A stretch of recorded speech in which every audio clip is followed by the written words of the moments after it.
What's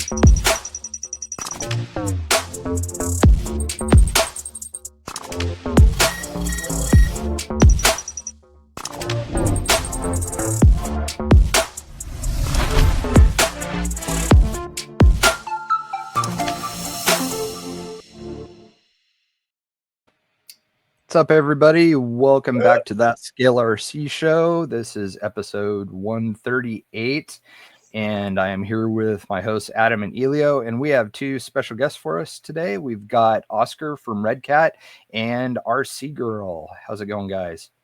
Hello. What's going on, everyone? Thank you for having us. Thanks for coming on. Appreciate it. We try and do sort of a special episode each year, like in December and stuff, but it kind of always ends up being like the same thing. And like in the past, we've done a live episode, so we thought we would kind of like do something with some actual substance this year instead of just screwing off and talking. So figured we'd give everybody a good episode that they can actually learn some stuff from and get some insight into some areas that are not frequently talked about in RC, which is releases, as far as like how manufacturers deal with the input from the consumer, along with social media influencers and with influencers. We kind of want to talk about the relationship they have with manufacturers and stuff, and how to criticize things constructively and not step on people's toes. So that's some of the things we're going to talk about tonight. Figure what we'll do first is introduce everybody. So Oscar, we have not had you on before, so how about you tell us a little bit about yourself? So it all started when my mom met my dad, right? TMI. We should raise a fine young man that likes to play with remote control cars. And then I came, What parent doesn't want that for their kids? I think hands down, that's got to be the best, biography that we've ever had on this show. I mean, nobody else has ever thought of like coming on, starting with something like that. They've always just been like, well, I'm so-and-so from this company. And yeah, it's like never been. Yeah. So you're going to get to a point where you're like, yeah, Ricky Bobby, what do I do with Ricky Bobby? Put him down, bro. Put him down. So yeah, as the guys mentioned, my name is Oscar Ramirez. To a lot of folks out there, I am a part of a group out of Northern California that's known as the HD Crawlers, is what really got me kind of more heavily involved in the RC scene, although I've been in the scene and a fanatic of it since I was a child. I couldn't afford the hobby side of things until I was an adult, and that led to goofing off with my friends and creating events annually that would raise funds for early intervention programs for children that were recently diagnosed with autism. And we got through about 8 years of events doing that, and I've been blessed with the opportunity to kind of grow in the hobby with my photography, videography, and it landed me a job with RedCat just after they had launched their lowrider scene, the 64, and I've been with RedCat now 5 years. In 15 days it'll be 5 years. So wow. Nice. It's been a journey, and I primarily do social media babysitting, moderating. I am their main photographer for all of their photography for all of their products, both studio, lifestyle, and every video released within the last 2 years has been my actual filming, editing, and work. So I never thought I would tap into the creative side of my life, but the hobby has definitely blessed me and allowing me to do that. And a lot of you folks, I've known you guys for years. We've crawled together, we've cried together in a lot of senses as well. And it's an amazing journey to be here with you guys today. So I really am humbled to be here. Thank you guys. Oh, thanks for coming on. Yeah, thank you. Yeah. Not gonna lie, that is kind of an awesome job. Well, especially the photography part. Like, man, that is just what an opportunity. I'm not gonna lie, man. It's if you would have told me 5 years ago that I would be, using a camera, no longer. I hate using phones now. I despise it. And what's funny is I had a friend that was really heavy in photography, and he's like, "Hey, you're gonna know that you are officially a photographer by two things." I go, "What?" if you can get any of your work published, or you look at the way you take pictures with your phone and you're like, that just doesn't work for me anymore. And you have to work with the camera, because working with the camera, just you look at photography and videography in a whole different light. And yeah, it's been fun, man. I mean, the worst day at work is just dealing with criticism, which we'll get into here in a little bit, and but I mean, that's, you're gonna have that, I guess, within the hobby and any hobby out there, right? There's brand ambassadors and brand lovers, and a lot of times the misconceptions of brands and how far they've come comes into light. And I'm just really happy to be with RedCat during a really big transitionary time, the last couple of years of growth that we've been able to do over and over and over again. And it feels like the knife just keeps getting a little sharper and sharper, and kind of leaving the days behind of what was the RedCat brand to kind of now where we are today. It's really apparent. I mean, you can kind of draw a line from like when, RedCat got serious and really started going after the scale segment and, really, really detailed vehicles and stuff. I mean, it's the distance you guys have come in such a short amount of time. And not just that, but I mean, like trying to persuade public perception as well, with kind of reshaping the brand into something that's like a legitimate player in the business now and stuff. So I mean, that's really something to be proud of. I mean, you guys have taken and crafted an entirely new image for RedCat, and it's awesome. That's a very difficult thing to do. No, 100%. I think I will say this. I think what we're doing right in certain segments is really working for us, but I still feel like we have one elephant in the room that we have not been able to tackle properly, and that's really creating a really well scale crawler. I feel like that's the one avenue that we've not been able to really win at, in that sense. And we've done some cool stuff, but oh yeah, you guys have gotten close, definitely. Yeah, I mean, yeah, like think that Axe edition was great. I mean, it had Yeah. a cage and interior.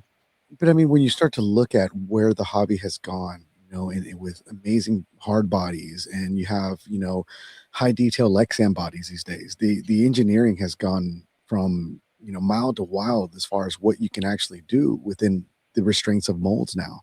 And then the workings with plastic injection molded parts with Lexan in combination, you're able to create some really awesome products out there and bodies. We've seen that from other manufacturers, and I feel that's the one avenue that I don't think we've really, done amazing at. We've done okay, in its own retrospect, but I don't believe we've kind of gotten to that level. I think the performance side of things is what's really highlighting right now, and it's kind of, you can see the escalator taking us upward to the upper echelon where everyone else has been hanging out for such a long time, and it's kind of like, yo, what's up? Hey, guys, how you guys doing?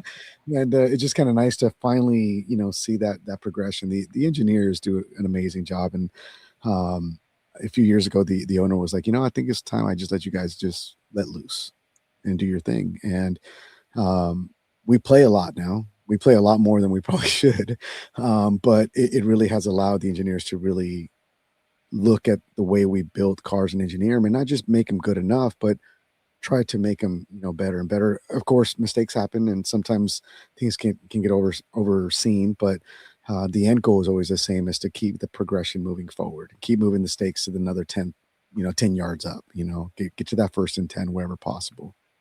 So you're thinking in the future, then you're kind of wanting to dip into like the FMS level of scale detail on something, which I feel like you guys really aren't that far away from. I mean, honestly. Yeah, I think what it is it's more of because for those of you that don't know me, obviously, I'm a big fanatic of scale rock crawling. That's my thing, and although I've been a very big face of the lowrider scene within the RedCat, footprint, scale RC has always been my go-to. And a lot of these guys, that are in the room with me right now, they've seen me go from like, really crappy looking builds to, stuff that it just has gotten cooler and cooler, and I've grown with it as I've gone. And like Elio, for instance, I've looked up to his work for years, and his cage work and all the extrusions that he does with his stuff. I mean, it's been, I remember geeking out in his, laboratory, and he had this 6x6 all done up with working awnings, and I'm all here like, dude, You know what I'm saying? So to to look at what is out there and what people do in that footprint, especially like Axio has been doing for years, and have kind of gone up and down within that realm. And I'm a big RC four wheel drive fan. Maybe the platform can use some freshening up finally when we're talking about the TF2s and stuff like that. But the Yoda axles on there, from back in the day, you still see them today, and then the hard bodies and just the detail that you can do with those things. That really is what made me fall in love with the hobby. So I would love to see us, we don't have to do a hard body. I mean, we are doing a hard body when it comes to the bed dancer, but that's also shown us a lot about ourselves and a lot of growth within engineering and understanding what it takes to get to something like that. But I think we can definitely do a little bit more refinement. The Scout, great, awesome, kind of a product you don't normally see a lot of people do a lot of, but they have a really big niche following in the one-to-one scene. I don't want to make another Jeep. I don't want to make another Yoda. I'm like, let's just start making 5th gen Forerunners and Duramax diesels. Like the world will be great if we can do those two things. I'm just saying, I'm putting it up, if you know Oscar, you know why he's biased to that. I think that would be awesome to just maybe offer something that is that has that balance point with something that looks a little bit better in that regard, more scale correct, details that stand out, that look good but are functional. These little things that kind of start separating you from what's already out there, if that makes sense, or just separating us from who we were to where we want to be. But with that said, I think the performance side of things is really what's pushing us, and I think that's kind of where we have found a nice little niche for ourselves. So I wouldn't be surprised if that's where we want as a whole, as a company, to continue to push a little bit further as we go. Nice. Yeah, and I think Elio can attest to this because he's got the Vertex. He's like absolutely in love with that rig. That thing is hands down the best 6-scale rig I've ever owned. Dude, I'm not gonna lie. I had 2 SEX 6s. So I had 3.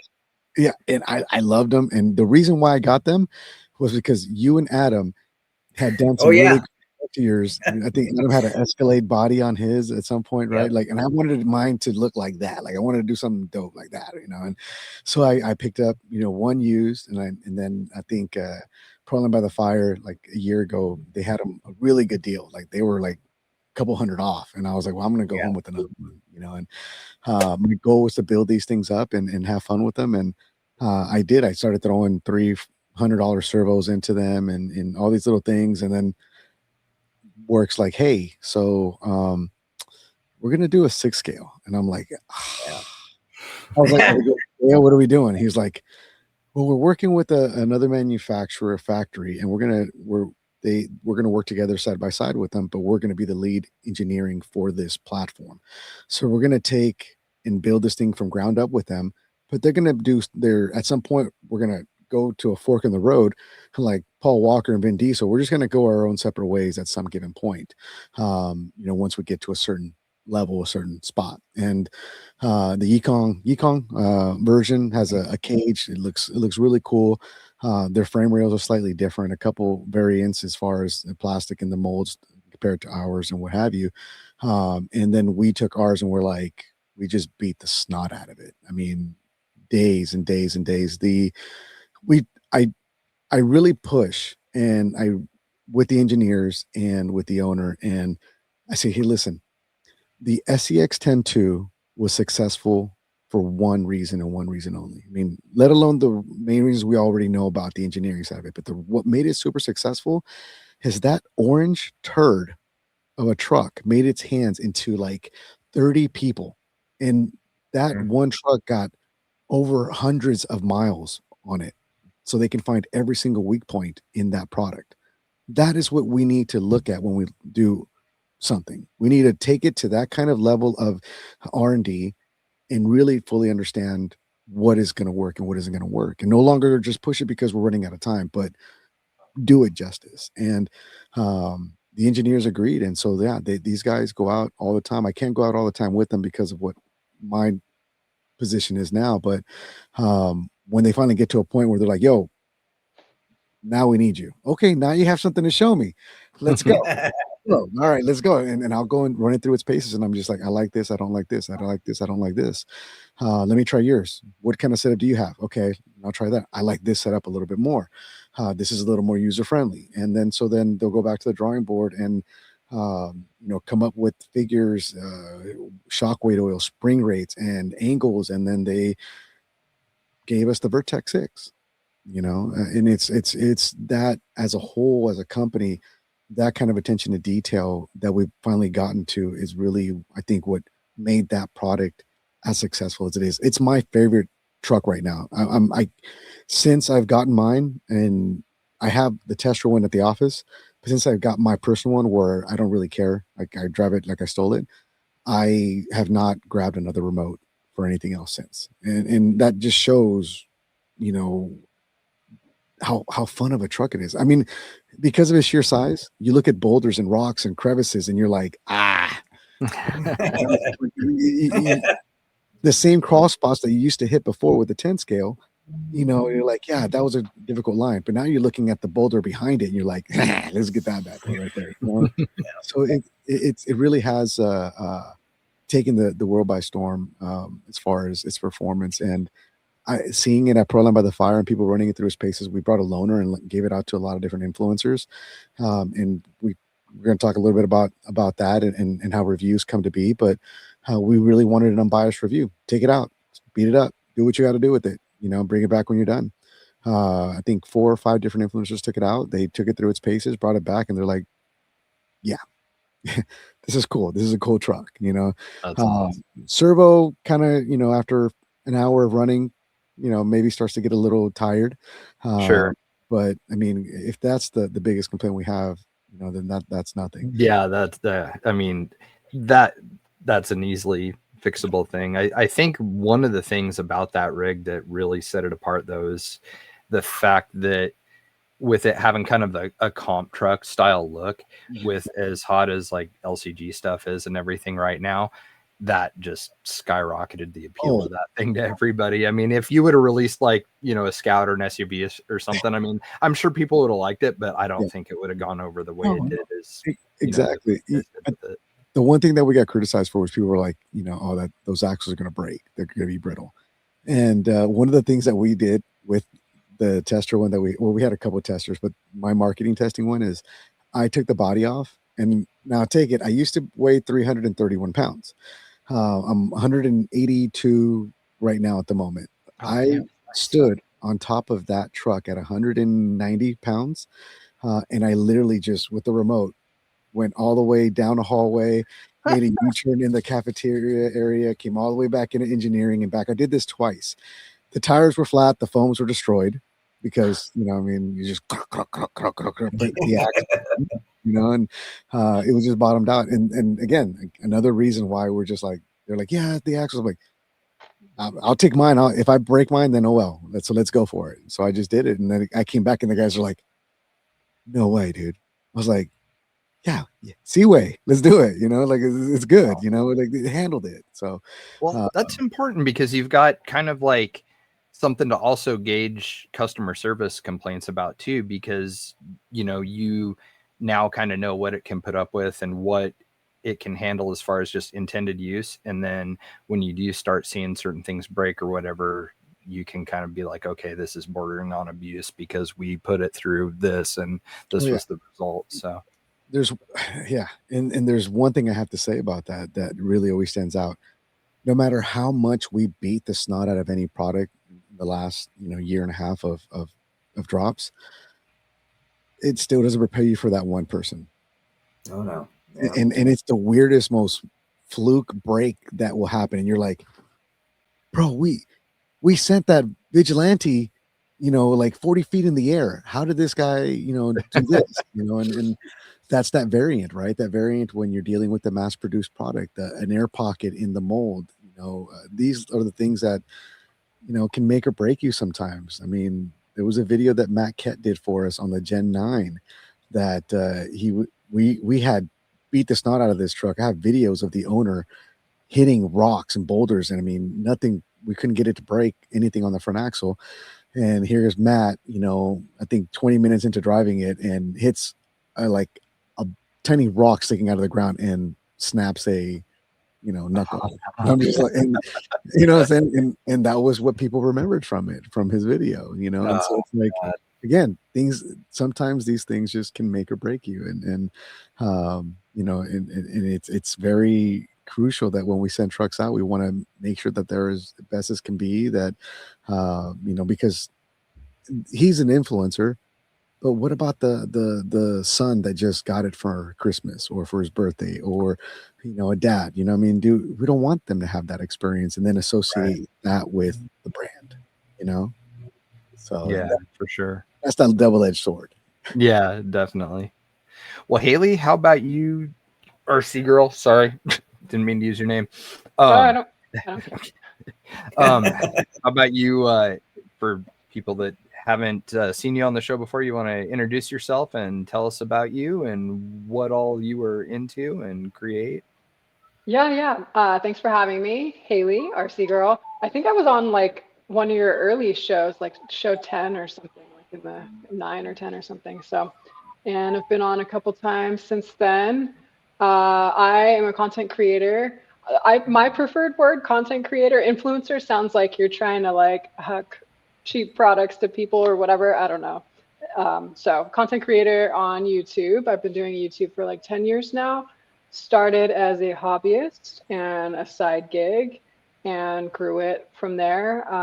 Been doing RC since my teens. I started with a team associated B3 buggy and got into scale stuff. I like the scale building aspect of it and building a kit and making it look realistic and do the filming where you can do the slow-mo and get it to look like an actual truck or whatever on the trail. It's really fun to do that. So those are my favorite types of videos, but showcase all types of things from flying and 3D printing and sort of any skill you want to bring to the RC hobby. I try to showcase my journey, learning different skills and helping to encourage other people to try things too. Airbrushing, 3D printing for the first time, making your own graphics, stuff like that, and little tutorials. So, and then I launched a hobby shop tour series a couple years ago and started doing it more consistently, where I basically walk the aisles of a hobby store, interview people, talk to the owners, learn about their journey and how they got started. A lot of them started in like a garage. So they're selling, racing parts because they're a racer, and then now they're aiming hobbies, and it's crazy stories that you hear. So yeah, I like to bring sort of some storytelling aspects, and I think it's been my most popular series. Expanded it internationally this past year in Australia. I went to one of the oldest hobby shops there. Try to go to as many events as I can. I met Elio and Adam, I think at Axial Fest 2018 or something. Something like that, and that's how we connected, going to events, and try to film at those as well. What was your first what was your first car that got you into it? Just like you're like, oh, that looks cool. I think like the Traxxas TRX4 Defender, where it had 2 transmission, locking, unlocking diffs, really super scale looking body.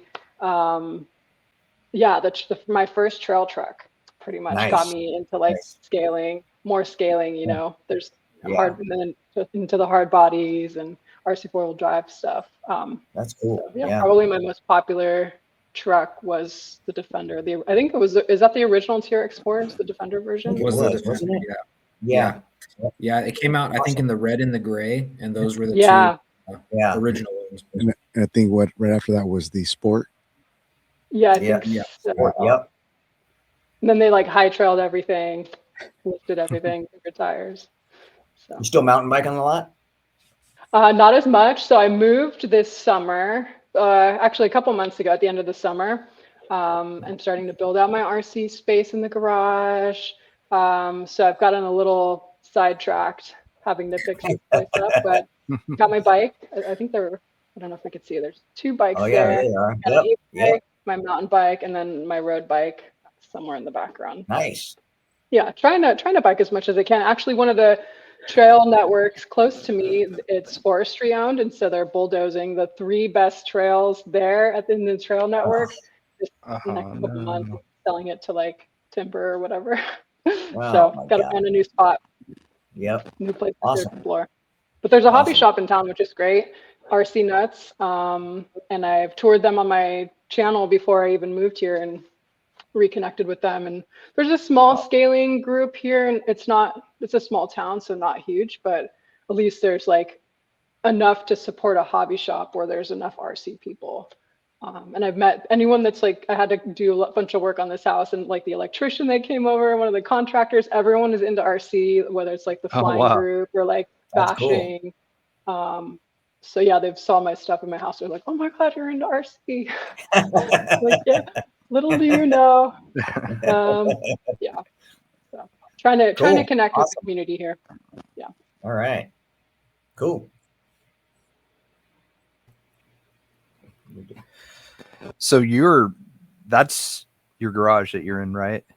Yeah, I just got a little micro crawler mountain set up, Which and I'm is starting to so hang cool. some cars and stuff. But yeah, the mountain is super. Yeah, really, really cool. The video just came out today. I met the company at the National Retail Hobby Stores Association meeting in Vegas. They do an annual meeting. Hobby stores and just manufacturers, distributors all gather together. Really fun, but also got to meet sort of it's more for the industry folks. It's not open to the public. And so they had a setup there, and they're like, "Do you want one?" I'm like, I can finally like get big stuff because, having a space for stuff now. I'm not like living in a tiny shoebox. So are you going to try and keep that like your content creating area, and then just have like a real adult house now, and then all the fun stuff's in the garage, or it's sort of spreading out? It's just like taking over every single room. There's RC stuff pretty much, but I'm trying to like contain Helio knows about that one. Oh my God. Stuff everywhere. RC house, pretty much. Yeah. It's out of control. Yeah. Trying to get organized. I'm trying to find a system where it's like you can grab a car and a battery and a transmitter and not have to search for like an hour for all the things. But takes time. Awesome. I've been trying to put everything into these white little Sterilite bins that are like about 12 inches by 9 inches. And then I just label like what car it's for. And then if there's multiples for several different cars, but I just keep them all on a shelf. And then if I take it out and go somewhere, I just grab that parts box with me and then take off. And then that's just kind of it. The parts just kind of travel with the car that way, just in case. But it makes it easy to find parts, because it gets to a point where it's like, I mean, you could go like the pegboard route or something, but I mean, you're going to have an entire wall covered with just stuff. So, I mean, I don't know. It's tough to beat just bins. Yeah. Yep. Got a lot of bins. Yeah, Gotta get some more. The gorilla racks are kind of my favorite go-to. Yeah. Which ones are those? Like they're just like these metal racks that you buy with shelves on them. Costco actually usually has them for really good deals right around this time of the year. And Gilu has them right there, right next to them. Okay. And you just line up all your trucks on there. If you use some 2x, you can get some 2x and just put them on your axle. Perfect. Nice. And then what I did is on one of them, I left the bottom empty, and I used the totes for all my extra stuff. That's what I got in mine. Just put my totes in there yesterday. Yep. And so all the stuff that you don't want just kind of out and about, like I have 2 totes full of tires that I'm just like, oh, I'm gonna use those one day. Oh God! Oh man! I don't need old plastic beadlocks that you've taken off things. Yeah. And then there was a time too we were gonna do me and the guys were gonna do this junkyard build where we had to go into our bins and just pull out anything we could and build something out of it, and then we're going to compete with each other to see who can get the Franken builds. That would be awesome. And so I had like a Chainquish front axle and like an Axio SEX-10-1 rear axle, and I was just like, but they were clocked backwards. And then we're going to do a challenge where we had to like swap wires on a radio, so like throttle was oh God, steering. So that I have a bin with like a bunch of spare parts because I'm thinking in my head that I'm still going to do something like that one day. There you go. Yeah. Yeah, I've got an entire tote sitting out in the garage under a workbench that's just all partially used parts trees. Like I should throw them away. I mean, it's been there for like years, but I mean, it's like wipers and gas caps and door handles. And I mean, it's like just all the stuff that you think you're going to go back and use, but I still have them. It's just taking up room. But But it never fails though. You throw it away, and then a week later you're like, I need it. Exactly. Where's That's how that it always plastic works. swivel mount I need? Or where's Yeah. Exactly. I where's that know. body post holder? Yep. Yep. Awesome. Yeah, I've had a bad habit of doing that. You just like you go, okay, I'm gonna start a new build, and you just wipe everything off into a box, and you're like, okay, I know everything's in this box, and you throw it off to the side, and then you're building something later, and you're like, I know I have it somewhere, but I just don't feel like digging through the 12 boxes to go find it. I'm just gonna go buy it. Yep. And then you end up buying it, and Man. I mean, I don't know if you guys do this, but I mean, I have 4 or 5 kits sitting on shelves that I think I have 3 of them I haven't even opened. I have one of them that's in the process of being built, another one that's half built, and like I'll start something and just go, I'll walk away. So I'll back later. Half finished projects. Yeah. Oh yeah. I'm the king of that. I have. I was gonna say, yeah, probably in the last like 4-ish years, that's been my problem. Ask Elio. Like I start working on something, I'll text him. I'm like, look what I'm building something, and then all of a sudden something else comes out, so that gets pushed off to the side, and you're like, I'll come back to that eventually, and then you start working on the next thing. And the problem with that is, by the time you finally get whatever's the hottest craze done, it's not a thing anymore. It's like over Out of with. style now. That was like so 30 days ago. The body's been discontinued. I've done that. And then I'm the opposite. I'll do a build and like Adam like 3 hours later it's done. Yeah. Full welding built. Yeah. And it, I'm just like, you know what's funny is I used to be that way too, but lately I'm just kind of like, I lost my motivation. It's like, or like, I'm like, I started on this new project, and I shouldn't have started another one because I have 3 other half-built, vehicles with hard bodies that I got going on. But Schultz gave me a Element Enduro 2 kit, with the white.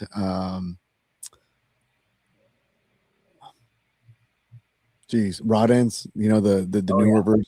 Mm-hmm. And he's like, hey dude, he goes, I want a lowrider. Okay, I need some kits because I want to build some stuff.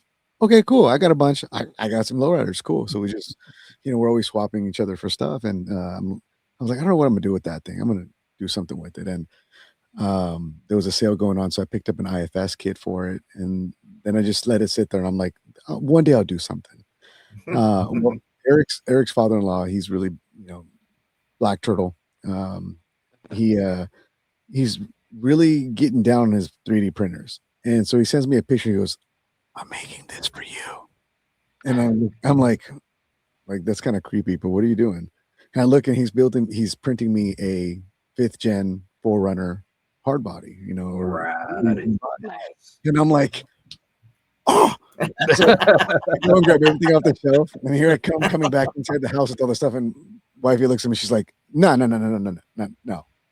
turn your butt around, go build out there. You're not building on the counter again, because that thing's going to sit here for like 3 months. No, we're not doing that. And I'm like, I just got to put it together, and I'm shipping it out to John. He's going to dry fit the body on there, and he's nah, you got air conditioning, you got in your garage, go. All right. That's like, but there's TV in here, like, so things to say, this kit that I've been holding on for like 2 years is finally going to get used. Nice. If I ever get to nice. Hell yeah. I'm hoping That's maybe awesome. by next year, Scale Challenge West, maybe I'll. Yeah. Yeah, you only got, I'm surprised Elio hasn't started his counter. You only have about 8 months. Yeah. Hey, Haley, you got to come out to that. I know your events are getting so big now. It's crazy. I think we might cap it at 1,800 because it's going to be What? huge. It's getting out of control. Yeah. If we let it go, I think it'll go over 2,000 people. I think it was like 60 people or something, which I thought was impressive at 60 or when you were first starting doing it. Now my first event was 10 people. Yep. I remember That's that. it. Folsom Lake. I remember First that. one. That's Yeah. so rad. And then the Scale Challenge West at Cisco we just had what 500 or 600 people. Mhm. Nice. And that was like a throw together. Remember, Adam? We just threw it together in like what, That was 2 months? there wasn't the planning. I mean, there was planning, but it wasn't like the extensive planning that one would do for an event that size, like where you actually properly have everything. I mean, we talked about it on the show, I think two episodes ago. I mean, we ran out of raffle tickets thinking because like I was put in charge of that, and I was thinking of the event before that, which was at Donner, and I think we had like 80 people, 90 people. Yep. So Yep. I was like, okay, so I got a roll of 1,000. We went through about half of that. I was like, all right, there's probably going to be about double the people here. I was like, so just double the amount of tickets I got. So I was like, all right, I'll give you 2,000 tickets. And then me and Elio went down to do that. Went to the mayor the people. Yep. Yeah. And then we come back and they're like panicking. They're like, we're out of tickets. And we're like, what do you mean we're out of tickets? There's 2,000 tickets. And they're like, they're gone. And we're like, are you kidding me? So I drove all the way to Grass Valley, jumped in the truck. He had to drive like an hour and a half out of the Oh, no. Wow. So were you guys the line for the tickets was so long. I mean, you're looking like I looked up at one time and I was like overwhelmed. I'm like, I can't believe there's this many people here. This is crazy. That's awesome. I mean, everybody wants to be at Cisco. Yeah, everybody wants to be at Cisco. I still haven't been to that venue, but yeah, I heard. Oh my, you gotta come in July. I know. Okay. It is the absolute mecca location. I mean, oh yeah, so many memories at that place. Oh yeah, I mean, I remember going 24 hours straight, you know, and just nonstop. The only time we would stop is to shove some food down our throat, recharge our boat, and go back out again. I mean, tighten some screws here and there and go again. You know, I mean, it was just. It looked like aliens on the hill. There were so many lights. Remember at Axial Fest? You look up and you're like, oh my God, there was like. Look at aliens up in the mountains. It was so many lights. Cool looking. Yeah, that was one thing about that when you're there at night. It was just almost overwhelming because you just, like you said, just everywhere you're looking, you're just like, man, I've never seen anything like this before in my life. Like this is crazy. It's just everywhere. Crazy. And what's funny is like if you started, I mean, Elio's been doing the Axial Fest before me, but I started in 2014 and just watching the progression, even from 2014 to 2016, just the amount of attendance that would show up and just like the level of, rigs. I think it was the SEX-10 once that platform hit, I think that really catapulted the amount of people that got into the scale crawling because before with the original, I mean, you had the round axle, it wasn't super scale. I mean, I think at the time SSD, if you didn't go with Vanquish, was like the only, scale looking axle you can get. So and the pumping was so big. Yeah. Hung up on everything. Yeah. What's funny is like still we would learn how to just work with that and maneuver around it. I mean, dude, my all-time favorite rig is still my SEX-10 build that I have. And I mean, I kept mine. Right. I got mine. Right. I have, boom racing fat axle housings in the front that I cut up and turned into put XR mod on it. So I get extra steering out of it.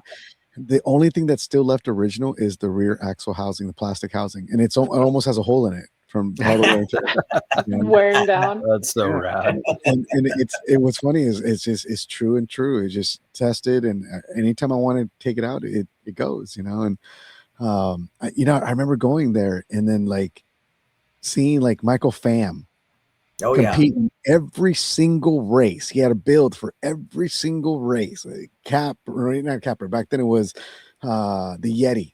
Right, he had a Yeti, he had an SEX-10 dumbbell. He always had the hot motor and everything, dude. His stuff was like going so fast it would just fly off the track.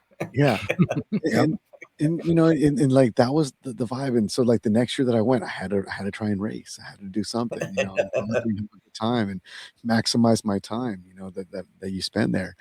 It was the atmosphere there was just so crazy. I mean, where else could you hang out with 1,000, 2,000 other crazy hobbyists like yourself? Go to anyone's campsite and get offered, hey, do you need some water? I got you. Hey, have you eaten? Have a hot dog. Come here, eat. You know what I'm saying? It was like that everywhere you went. You know, I mean, it was just it was a vibe everywhere, and hardly ever heard anyone having any problems with anyone. The only problems you would have is, hey, I need a part.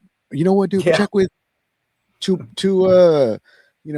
RVs down. Check with him. He might have what you're looking for. And Oh yeah, and the food that people would cook was crazy. Oh, yeah. You come to these campsites and there's just a spread. Oh, come on in, have something to eat. I'm like, oh my god. we got luau pig. We got Yeah. Well, yeah.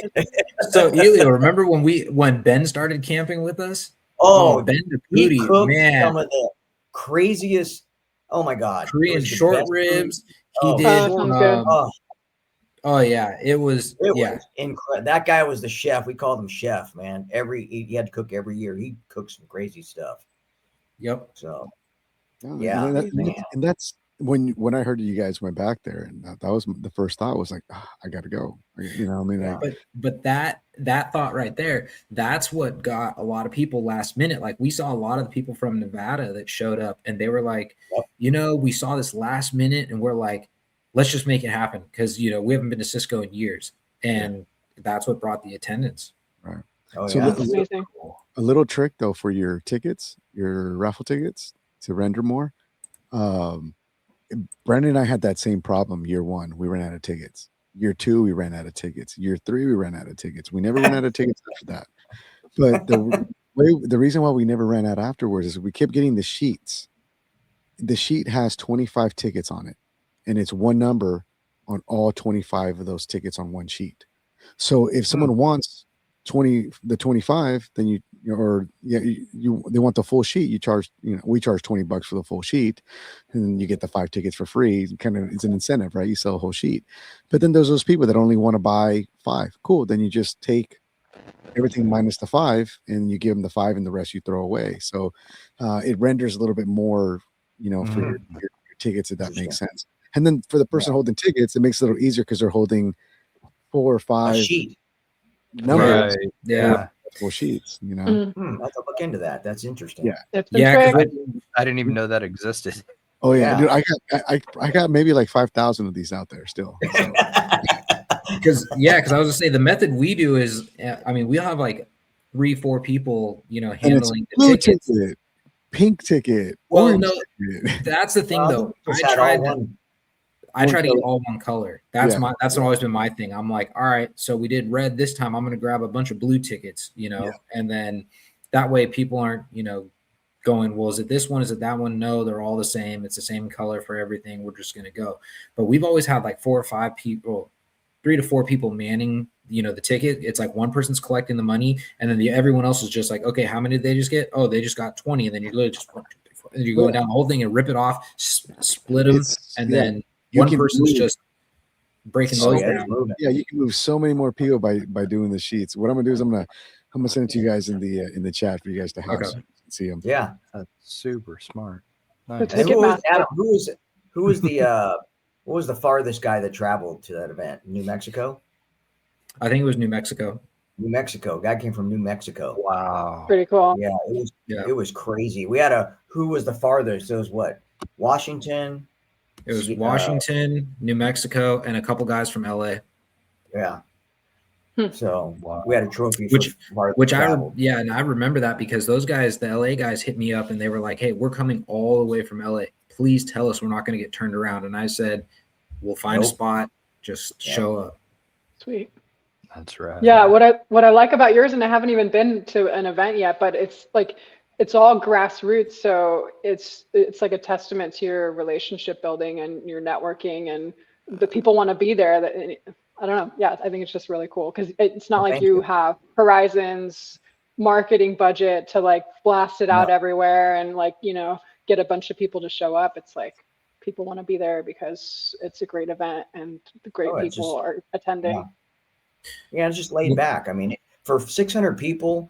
It was like smooth. Remember, Adam? It was just like the whole day was just like it was like, wow. My voice was gone. I was exhausted, but it went really smooth. Understandable. Get you a bullhorn for next year or something. No, Adam got me a bullhorn. Oh, did you? Yeah. That's right. Yes, that was my gift for that event. Yeah, we need a PA system, is what you're saying. Yeah, I'm gonna. Every year a little bit better. I know. Yep. So yeah, I went down to Cool. Proline, and all the vendors wanted in. Reeves said he's in. Everybody wants to in, so I got to come up with the vendor proposal, and I think everybody wants to come up to Cisco, so it's going to be a pretty big event. Sweet. That's going to be awesome. Well, Adam, did you want to blast through what's new at A-Main really quick? Yeah, if you want to put me on the spot, I have like no idea. All right, so let's jump into some of the new releases and talk about public reception and kind of the other things that go along with that. So, Haley, if you want to tell us about some of the new stuff you've been checking out. Yeah. So one of the recent ones that got a little bit of flack on the socials, the Sen Racing MSRT Ford Ranger. People have checked it out in my garage and they're like, oh, that's kind of cool looking. What is that? So I think people that aren't in the RC industry do like the look of it, but I think there were maybe a couple misses where it's not quite keeping up with where the industry is with the scale Lexan bodies. And plus they've already released a truck that had more scale details. Like they got rid of some of the decals on the front already on some of their bodies.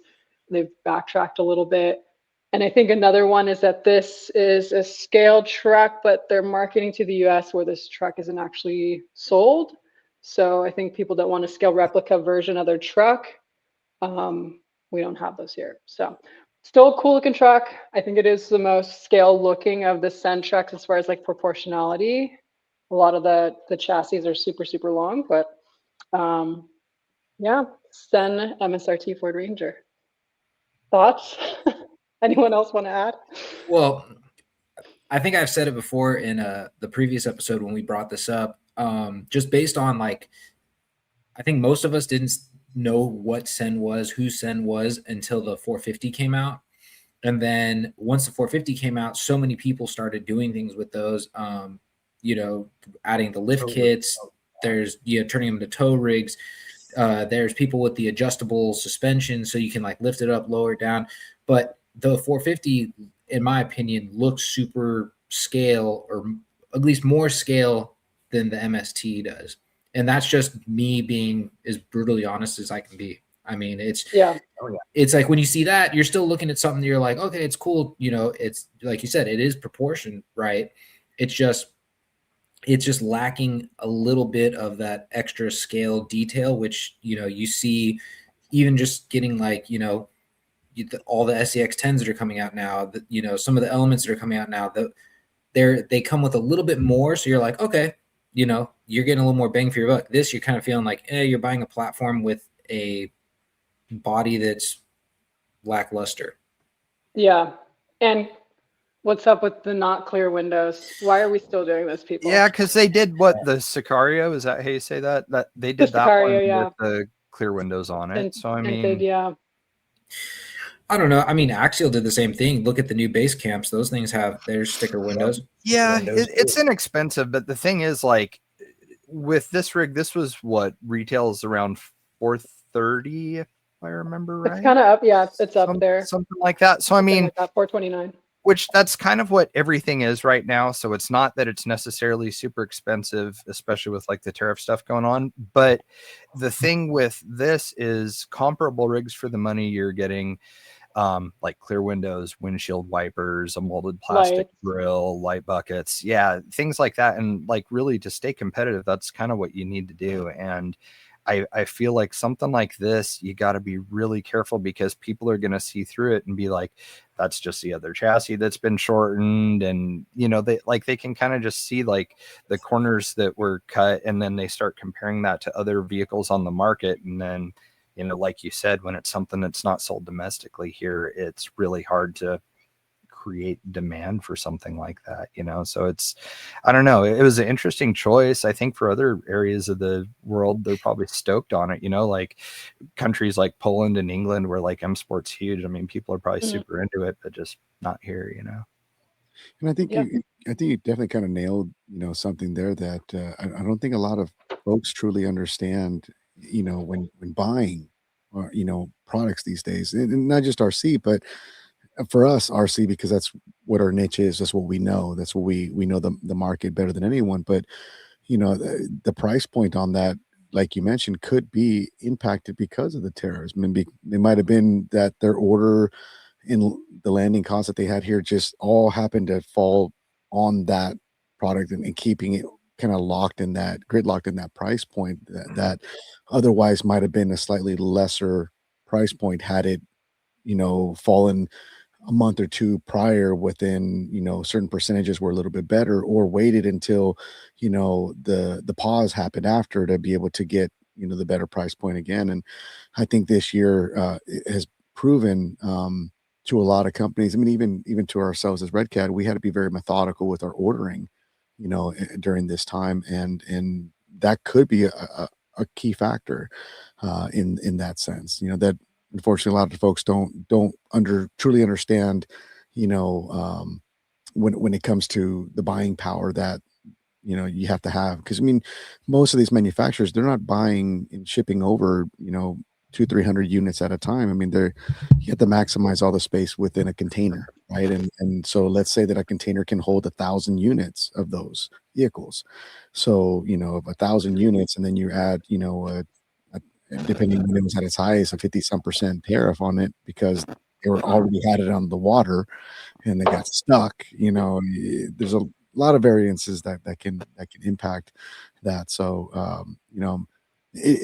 I liked it. I actually thought it was a really cool looking truck. I saw the market as very specific for a specific buyer. One, especially in Europe, people that have them, and can love them. And it's a Ford, it's a sport, but it's a Ranger. So I know where you're going with that one. There's a lot of fanatics of them, and so there's also another side of that where, although lackluster on some aspects, I think had it been in a different year, could have been something that might have been more in the 300-ish range, which would have been appropriate for what you were getting, I think, in that regard. But like you mentioned, I think it's on par with what we're seeing price points with a lot of products, this year, and with new releases as well.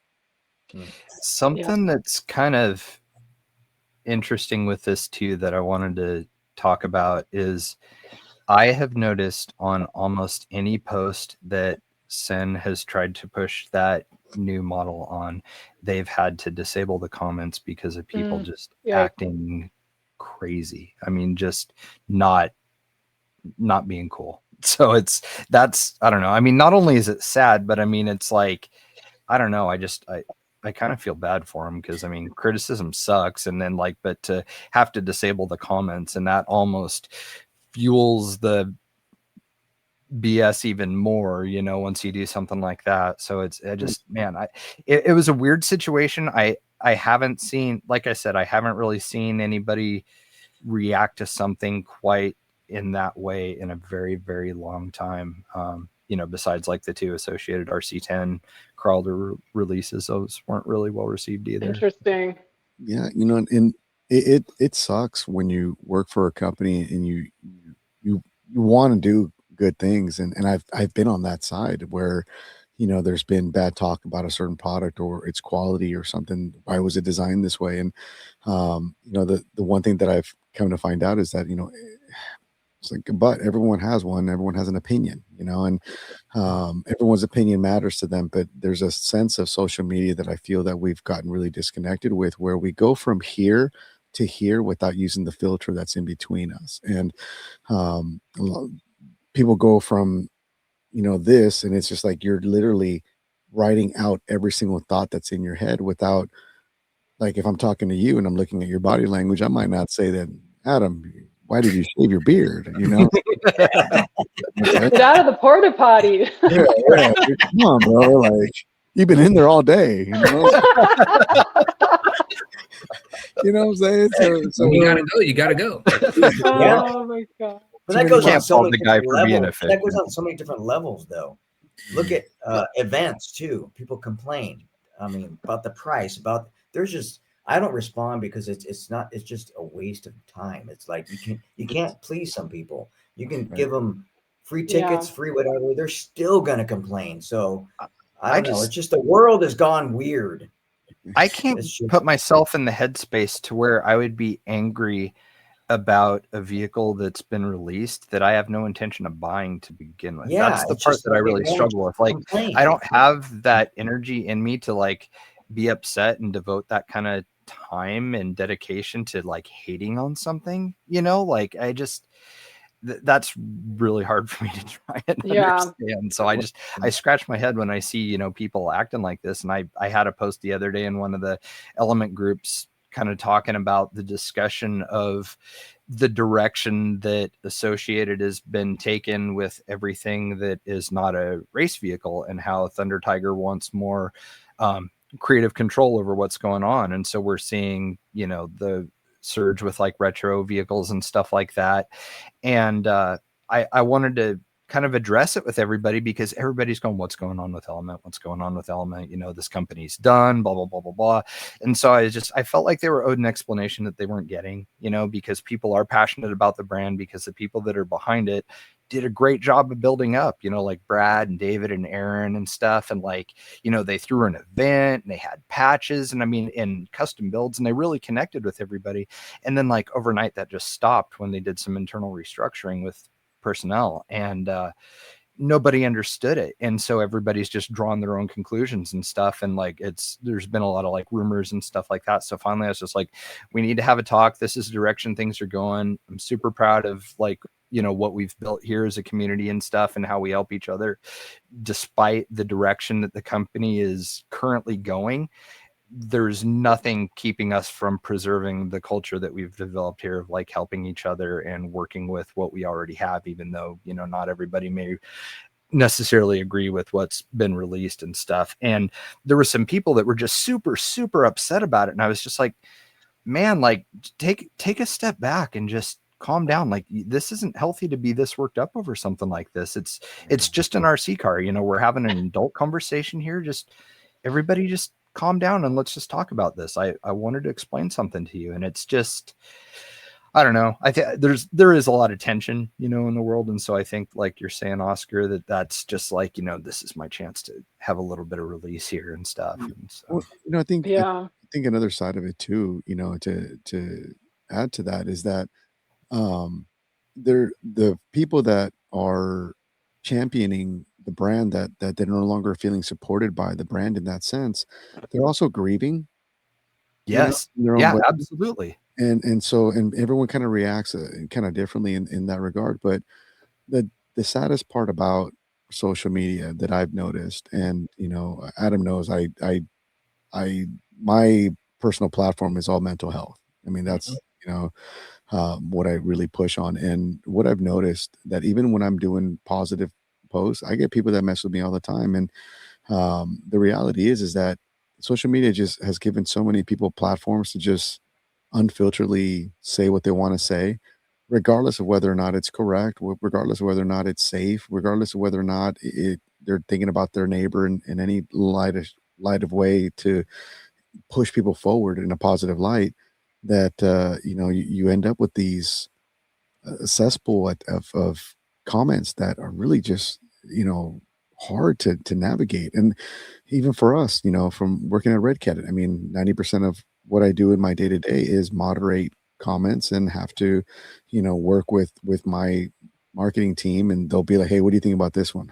That one, he's not wrong, you know. So like, I'm not going to ban him for that. He didn't use any foul language, but it was pretty aggressive, you know. And then there's the blatant, you know, 4-letter, 5-letter words that come up, and I'm like, nah, I'm not playing that. Kick him out. Yeah. You know, I got zero tolerance for that. And so I think at any given point, I think us as a community have our work ahead of us, and we have the responsibility that when we see something, say something, you know. And moderators, you know, work, it sucks to do, and it sucks to draw that line. But I mean, I moderate one of the toughest groups in the RC world, I feel, and that's, you know, the lowrider sector. And I mean, not dealing with just guys that are passionate about scalar vehicles or passionate about the racing, which those guys can be pretty crazy too. Don't get me wrong, but I mean, you're talking to like street people. You know what I'm saying? You're talking to people that like that's their life, you know, and so and they're getting into the hobby for the first time. They have zero experience. Not a lot of them have zero experience within it, but they have that mentality of, yo, like, you don't disrespect me, you don't say this to me. So I'm constantly in there, and what I've noticed, and it sucks, that we've had to put more restrictions on what can be said to finally allow things to finally settle. And once they settle, then you kind of start slowly opening the floodgate a little bit at a time. And you notice that people kind of start to retrain themselves that I can't say X, Y, and Z on this page anymore. Why? Because you're in my background. You're in my backyard. This right here, RedCat. This is my house, and I'm letting you guys hang out in my backyard. So if you guys can't follow the rules and be respectful to one another, you don't have to do it here. If you want to have beef, go have it in your own sub pages where you guys only have 1,000, 2,000 people. But a 30-some thousand person group, like this is the rules. We need to be mindful to each other. And so I always try to, navigate on our weekly shows. It's like I always tell everyone, hey, you're going to go out there, you're going to go out and crawl, you're going to go out there and play with your RC cars, you're going to go out there and drift, you're going to go out there and hit the switches on your lowrider. Whatever you do, remember that you're setting an example for those around us. The littles that we're trying to raise in this hobby to keep the hobby alive, we can't do it if we're setting bad examples. So as you guys are out there navigating that, man, help each other out. There's nothing better than someone breaking a servo on a trail and me going, I got you, bro. You know what I'm saying? Yeah. Here's a throwaway, I'm saying, let's get you going, because the end game is getting to the end of the trail. And that camaraderie needs to happen in every sector of the hobby if we wanted to keep it and cultivate it to what it needs to be and maintain. Yeah. There's one thing I wanted to piggyback on the whole thing about social media, because Oscar's pretty much nailed it on the head. That's always how I've kind of felt about social media. It's always been a double-edged sword. It's a place where some people go to get their daily news, information, product releases, following their favorite, content creator or product or whatever it is, depending, on your hobby. And I think everyone started reaching this whole, they see these people who hit, what is it, like their viral moment or whatever.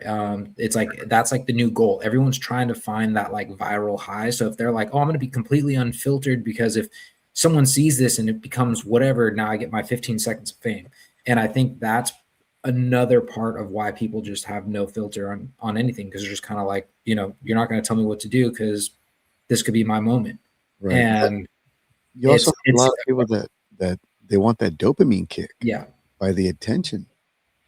And I'm sorry, I didn't mean to cut you off. No, it's okay. No, and that's pretty much like the same, like, like you're saying, people want that high. They want to be noticed. And that's what social media has done, is it's given everybody a little soapbox, whether or not they should have the soapbox, whether or not they use the soapbox for the right, reasons. It still gives, everyone has their own little soapbox, so they feel, okay, I can stand on it and say whatever I want. I'm trying to go back to the MySpace days, bro. My top 8. That was as toxic as MySpace got. Yeah. Like, why I'm not on your top 8 no more? Like, where's Tom? Tom? Yeah. White shirt. Like that. Oh gosh. Days of social media. But even because Elio, me and him will text all the time, because both of us run the Scale Challenge West and the NorCal We Rock. Yep. And the problem we always have is we had to actually make, I think, both pages now. The best thing we could do is make it where you have to, where a moderator has to approve the comment, because we get so many people just spamming it with random stuff. It's like somebody has something for sale that has nothing to do with this, but they just want to put it out everywhere. So it's like, or you just get the YouTube videos for bashers and stuff. Or you get the bots that are just like trying to like promote something. Oh yeah, so it's like Scalebot. I mean, who put that on there? I was like, who? No, so Scalebot. That's what I was trying to explain to you. So Scalebot is an AI thing. I know AI. it's AI. But what it is they're looking into what we're posting. So they called it something based on what our group is called, and then now they're trying to interact. So it's a way of like, they're trying to get more interaction with everything. It's just, it's crazy. But it just, that's helped out a lot. So, if there's other people that are running, social media pages, if you wanted if you want to put that filter on there to say like it has to be accepted by a moderator, and then you just have to know who your moderators are and trust that they're going to have the same views as you. I think we're down to what, me and you only. It's me and you only, because we gave moderator privileges to another person and they just started adding everything under the sun. And we're just like, what does this have to do? This got so far left field from what this page started as. This page started as you're talking about builds and you're talking about events and or, your experiences at the event. Then it turned into like, now people are just like, their shares stuff that has nothing to do with what we're, with Scale Challenge West, period.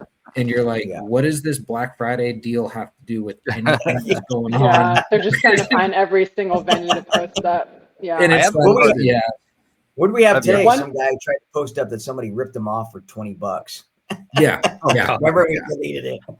Yeah. And it's just, it's hard. But I mean, that is the challenge with social media, is just knowing how to, navigate through the waters that we're, left with now.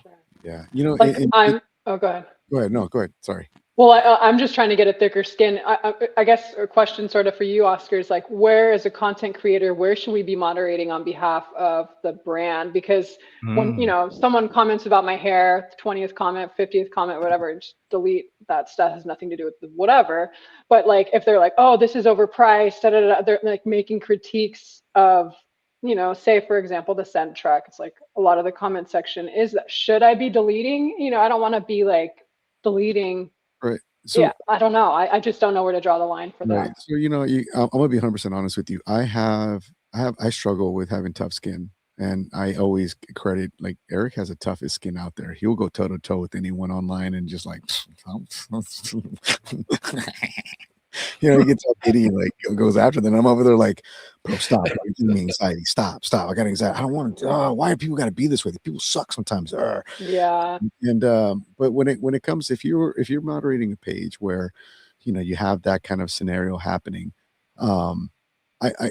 if there's truth to it to any given point, I mean, there's nothing you can really do to remove it. You remove it, then you look like you are. I'm filtering out. Right, and then you're filtering, and that's the unfortunate side of it. Now, if it is this effing brand and yada yada yada, like a hate popping off and using foul language to display that same message, that's a removal. I'm good. Anyone can say that they don't like the fact that Adam shaved his face. Okay, what am I missing commenting here? on looks, I hate that. Okay, I'm saying it's like there's lots of different ways that someone can say, hey, bro, like, let it grow. Like, there's a lot of ways that you don't have to say like, "Yo, Adam, man, he looks like a kid now." Oh my God, I love. You know what I'm saying? So it's like there's a lot of avenues that people can go with. Everyone has a choice when they say something that they don't like. And my choice is I choose to shave. It's like, if you want to shave, shave. If you don't want to shave, don't cut your hair, like, whatever, it's like, don't do whatever you don't like. No, I think at the end of the day, it's like, listen, everyone has a choice to convey the exact same thing that they want to say in an articulatable, respectful way that isn't bashing on anyone. Constructive. If you want to bash something that's no longer constructive and the comments start doing that, I'll lock it, or I'll make one comment. This conversation is no longer being constructive. So at this point, we're gonna stop the comments. I'm not removing it because I'm not trying to filter anyone. Sure. At the same time, this has no longer any use for coming in here. And it's funny because, like, you brought up another thing, because I'm not going to name drop people, but it's happened in other groups where people, they start mouthing off about, a company or an event venue, and then we're like part of the moderators and we're tired of seeing it. So we're like, you know what? You keep saying the same thing over and over again. You don't bring anything to the table to fix it. So we're just going to remove you. But then they see it as, oh, this place removed me. Obviously, I must be speaking the truth because they're trying to ban me and they're trying to do this. So then they try, and then they create like their own, conspiracy. Not just that, but their own page, and they try to use their page to voice their opinion. And it's just like, really, you got like 12 people in there because you rallied that many people that think like you. Clearly you are delusional. Right. And I think, like the biggest thing that I've always have experienced that has worked the best for us is I don't engage. There's that, there's, Yeah. there's that too. Just don't Like engage. chasing your tail. Yeah, because you're validating them. Anyone that acts in that way from a behavioral standpoint, you're validating them to a point where they're getting the attention by their action. If you give them no reaction to their action by the person that they want to upset the most, then it was in vain. And then they'll end up falling on their sword on another topic to move on to something else before you know it anyways, like they'll get blackballed out of they'll get blackballed anyways. Yeah. I think the hardest thing is like when someone's clearly wrong and you want to correct them. And even so, it's like you can't reason with those people anyway. And it's not worth your time and your energy. And so it's just, I've been really good at times where like I can give you a certain finger on my hand in what I'm telling you, and with a huge smile, like, hey, no, I totally get it. It's the product's not for you. It's not for you. It's not a big deal. There's a lot of other products and a lot of other brands that'll work best for you. And this isn't for everyone. I mean, if we made something for everyone, then it would be an ideal situation, but that's not always going to be the case. But that's also the great reason why there's other manufacturers that might have something that you might like. And it's okay, Now, the petty person in me is like, listen, dude, if you can't afford it, just say you can't afford it. It's not a big deal. oh my God. Off my back, bro. You got a firm, bro. You can do 3 easy payments. You can spread it out. Big deal. Well, like if you what shave Haley's your beard off, I'll give you $20 off. so yeah, like to also piggyback on like what Haley's saying is, like I can't tell you how many times I've typed out a response to somebody because you're like, you know what, I'm just gonna help you out with like clearly you're not seeing the big picture, and then like I get like halfway through it and I just say screw it, I'm not even wasting my time. I just delete it and I just keep going on with my day. Yeah, and that's what I think enough people don't do is just like kind of go, is it worth it? Is it even worth my time saying anything, or do I just scroll on? And the problem is I think most people choose that I have time today, so let's just do it. Right. And I think it goes hand in hand with, I always say this in a lot of my videos that I talk about. It's like, be leery who you give your time and energy to. And that goes into the energy that you give into something like that, because your energy, that's your peace. That's your zen. You hold X amount of percentage of energy every single day. And if you put forth your energy and you push positivity, then you're going to replenish your energy a lot quicker. If you allow any of your energy to go in a negative way out of your body, you're not going to get that back that quick. You're not going to get that back till the next day almost. So that's why I'm like, you know what? If it's not worth my time, my energy, if it's not feeding me, giving me money, making sure that I have a roof over my head, then it's not for me, and I move on, and there's other times though that I can't move on, and I perpetuate, and I'm just like, I'm salivating like, and then I like Adam, I go, it's not worth it, But the fact that I wrote it out made me go, yeah. And then I said it. Well, you are kind of exercising that, you're getting it out by doing that, and so I mean that is kind of like a constructive way to release that tension and then backpedal and delete it. But I mean, at least you got it. Like feeling more negative energy coming towards you or whatever, having to someone else respond to that or whatever. It's just like, I said my piece internally. Right. And half the time, like I said, people will move on to the next thing before you know it. And it is what it is. It's in the past. We get hit pretty hard on like YouTube comments. Really?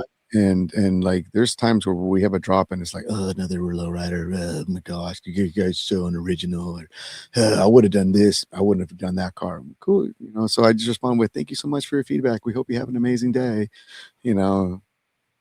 Why don't they work in the industry and see what's involved in like the manufacturing and product development side? Like people don't know like every instructions manual, every single screw, every little label on the screw packets, like everything is thought out, and there's so much that yes, there can be improvements to brands and companies, but there's so much involved in the development of any product that's like And it's a sign of a healthy industry too, having all these releases coming out. Would you rather have nothing coming out and like just like no new cars ever? Right. We had a joke, and to add to that is not just the hard work that goes into it, but how many people proudly worked on that product in that sense. from marketing to your art guy to your engineers to the factory that had hands on it to you, and so like there's a lot of faces and hands, people that work in the warehouse that we're feeding, what I'm saying, that have work. So I mean, it's your comment isn't just a one-sided comment, it's your opinion, which is fine, everyone's entitled to it, but your comment can affect a lot of people in that regard, Absolutely. And the owner, not the owner, but one of our main, guys, the VP, one day was like, we jokingly were dropped something, and it just wasn't received really well. He was like, you know what? How about we just don't do any more RC cars, huh? Oh, yeah, that's it. We're done. And like put it jokingly, but I kind of looked at him. I was like, yeah, stop it. Like it's all fun and games, at the end of the day. And I think that's when you get to that point. I mean, we've been on multiple sides, especially RedCat. It's been a really big growing pain from being a rebrander to being an originator that we are now. And it's come with a lot of sting. When I first started working at RedCat and I was moderating a lot of the comments, dude, every comment was brutal. And then we started RedCat Live, and now there was a face to the guy who would direct that brutalness to. So I would get really horrific comments on YouTube and Facebook when I would go live. I mean, like, oh my God, I could hear this guy breathe. Is he for real? Like, and then like just really negative, even racial. Even racial. It was. I would go home and I would tell my wife, like, I can't today. Like they just beat me up. These people rip me to shreds. And I started over time, kind of working through it. I developed a notion, and it works 90% of the time, but the 10% really hurts a lot. Like I try not to let it get to me, but there's times where I take it personal because I've been working with this company so passionately that, yeah, when something doesn't go right and someone bashes us, like, yeah, that's like you're talking about my pops, you're talking about my son, you're talking, because it's what feeds my family. So of course it's not take personal, but there's other times where I can go, yeah, it's no big deal. It is what it is. People don't like it. It's cool. No big deal. I didn't have say in how that was, made, but I'm the face of it. So I always take it on the chest, and it's my double-edged sword that I deal with because I take so much pride in what I do that when something doesn't go right, even though I had no control over it, it's my fault because I'm the one taking it on the chin.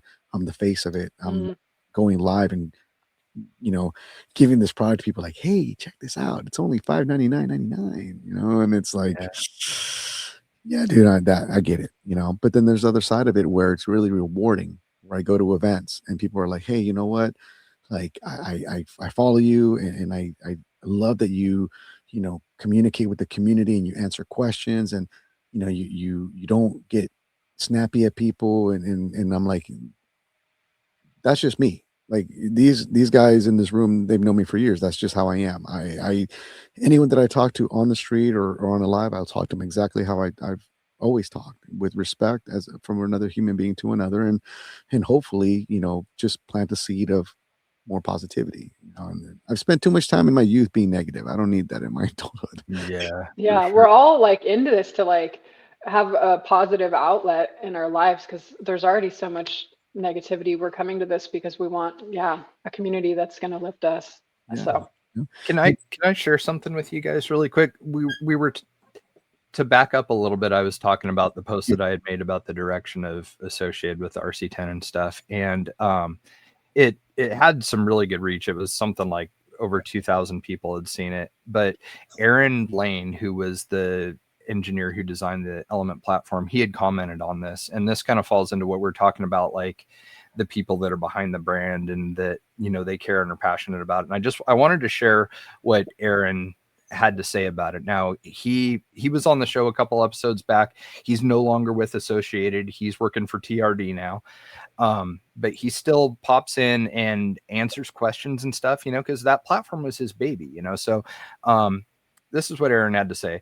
For better or for worse, it is strange to watch something that you helped me build taken in such a different direction. I do appreciate every individual who supported Element over the years.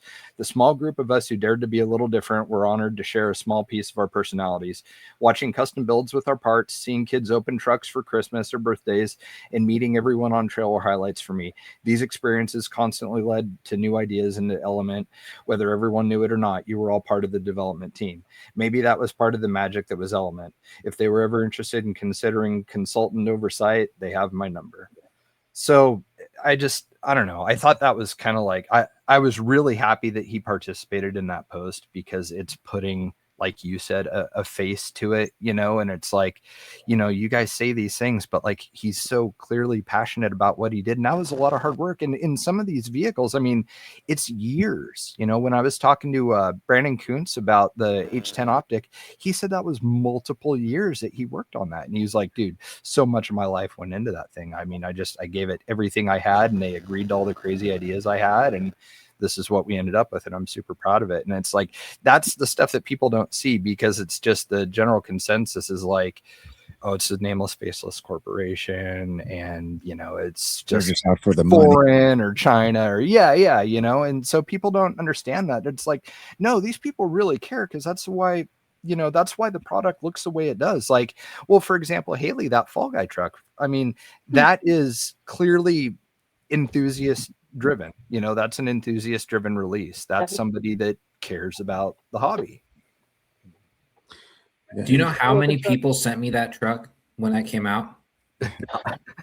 I'm surprised that I didn't actually think of doing that. Like, I usually tag you in anything square body Chevy, and then this is like the one thing I'm just like, eh. Yeah, I there's people that like are not super into RC, and it like ends up on their feed, and they'd send it to me, and I'm like, really? This is like the 12th time today. I think outside of the RC industry, it got traction outside. It got traction with like 80s nostalgia fans. Not necessarily all the RC people have, you know, seen this body before. It's just kind of a new livery, but right. And again, there's more than that. But yeah, the details on it were phenomenally done. You know, I definitely was a big fan of the original movie, so to see that definitely brought back a lot of nostalgia. But to add, Jay, really quick to what you were saying, you know, I think the humanizing aspect in anything that we do in comment like that allows people to see that it's human. It's not, you know, greedy driven, you know. And right. so, yeah, some corporation that's a faceless thing. I really commend him for saying that. When my guys start popping off, I'll go in there and take their keyboards away and be like, you're not doing that. Because they're so passionate that they want to defend what they've done. And so I'm like, no, stop it, delete it now. Mm. I've been that way even as a team driver, but like, it was funny though, because like, it's easy to get wrapped up into that, because they have helped build my business into what it is, not just, you know, elevated the hobby to the point that it's at with me personally, to the, you know, point that I currently enjoy it at. But the thing with that is that, sorry, I'm trying to I'll have to pause this and reel in my train of thought here. I was trying to say too much at once. Sorry, guys. So with that post that I had made, what I had kind of learned was like you had said, that some of these people would grieve for brands and stuff. And, you know, I understand that. And I would get, in the past, I've been passionate because of my position as a team driver, but this one experience that I had, it actually taught me like this new phrase that just let me kind of like connect and pacify people. And that was just, I understand. Like, they would say something about, you know, that they didn't like about the release or anything like that. And as it turned out, they just wanted to be heard, because they don't have that interaction anymore with the people at the company like what they used to have. And, you know, they don't, there's no one to listen to them. There's no one that feels like they care or anything. And even though like I'm not in a position to necessarily like do anything about it, I mean, there were some people that like were upset because parts weren't in stock, and I had shipped out some parts that I had here to help some people out in the comments and stuff, because it sucked to hear that they were having a problem, you know. But like, to just let them get it out there in the open and just be like, I understand, or you know what, I hear you. Like, not argue with them or anything like that. Just kind of like validate their concerns a little bit and just be like, I get it, man. I get it, you know. And that dampened the flames down so much on that post. And that was probably like one of the most valuable things that I think I've learned with social media interaction, is just let them be heard and kind of placate them. And then, you know, and it was really helpful. So, I mean, hopefully, you know, there's moderators or people that work in the industry or anywhere really this applies to, that, you know, maybe that'll help, is just let them be heard, you know, and just give them that little bit of satisfaction and stuff, and don't argue, and then things can kind of smooth over. Well, absolutely. I think, you know, 90% of anyone that has anything feeling wise that they're going through, whether it's, you know, negative, upset, or grieving, is just wanting to be validated. You know, I mean, that takes the edge off of 90% of conversations that you have with anyone. If you validate them and their feelings, I do know, I agree. I get it, man. I know it sucks, you know, and I know I wish it wasn't where we're at right now, but you know, we can do what we can do as a community, like you said, you know, earlier on in what you posted. So I commend you for that, because everyone's always kind of like on this realm where you have to be hard, hard, hard. But, you know, I don't know. I mean, I'm the kind of person, like, water softens the biggest boulders, you know, and wears them down nice and smooth. That's for a reason, right? So it all comes with age, I think. Yeah. You know, like the last 2 years, I've kind of started to slip into the headspace that you're in, with just kind of let things flow and don't get upset. It's taken me quite some time to get there. Trust me. It's something I work on every single day. But I think grieving a big loss really kind of changed my perspective. I looked at life and I'm like, you know, I don't have that many days left. I'm 42. For most of us, that is, you're already spent most half of your life gone, you know. I hope it's not. I hope halfway is still, you know, 10 years from now. Don't get me wrong, but, you know, reality speaking, you know, every day counts, every day matters. So I don't want to spend, you know, any day that I have control over to give up to that negative energy. And yeah, exactly. So yeah. How do you deal with, Haley, when you're reviewing stuff? How do you deal with giving constructive criticism and possibly something that could be kind of construed as maybe a little bit of negative feedback? Like, I mean, chances are, like, let's say the guys at Send probably know that, like, the window decals are sort of a mess, you know, like they probably get that. But how do you manage that relationship with the people that are basically feeding you content so that you can keep doing what you're doing and you stay within their good graces? And, like, what are some of the lines that you have to draw and boundaries that you have to set for yourself when you're dealing with people like Oscar, for example? I mean, it's a tough balance, because if you're too positive, people are going to be like, oh, you're just, you know, fed some talking points from the brand. If you're too negative, then you're never going to get sent product again. So it's a responsibility too. Like you were saying, Oscar, one of the trucks Matt reviewed and 30 minutes in broke, you know, it's like, that whole release could have been shot by one YouTuber, you know, releasing a video that's maybe just a one-off, and it's not really representative of the whole product, but it can have a big impact. So there is a responsibility, you know, as a product reviewer that's going to get some traction potentially. I try to, for a lot of the video, present the facts. Like, these are the specs, you know, this is non-negotiable. This is what's part of the truck or the rig or whatever. Share information. And then towards the end, and also, like, you know, we're selling fun too. Like, I want it to be like a fresh perspective. So I'm not watching all the other videos that have been done on this truck. You know, I want to be informed, but I want to say, like, I want to open this as if I were a person purchasing this truck and kind of getting that experience for the first time.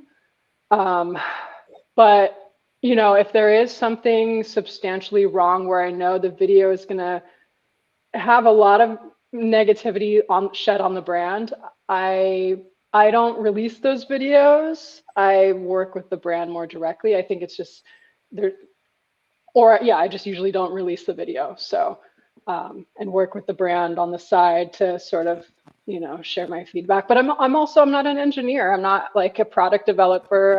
I don't, you know, I can't say, oh, this spec was like 2 millimeters off, and, you know, like, I can share my user experience, but I'm also not going to be giving technical feedback to product engineers, because that's outside of my expertise and wheelhouse. So yeah, you try to be balanced, you try to be fair. But at the end of the day, yeah, you didn't purchase that product, and so you're going to always have some bias in what you're sharing. So yeah, but the brands don't pay me, and I wanted to touch on that too, Jay. You were asking, or saying, brands pay content creators.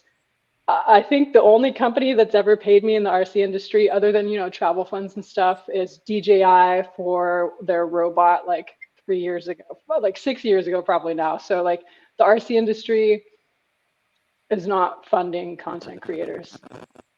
I mean, maybe they should a little bit more, personally, selfishly, but then you're going to get reviews that are even more biased potentially. So it's the balance.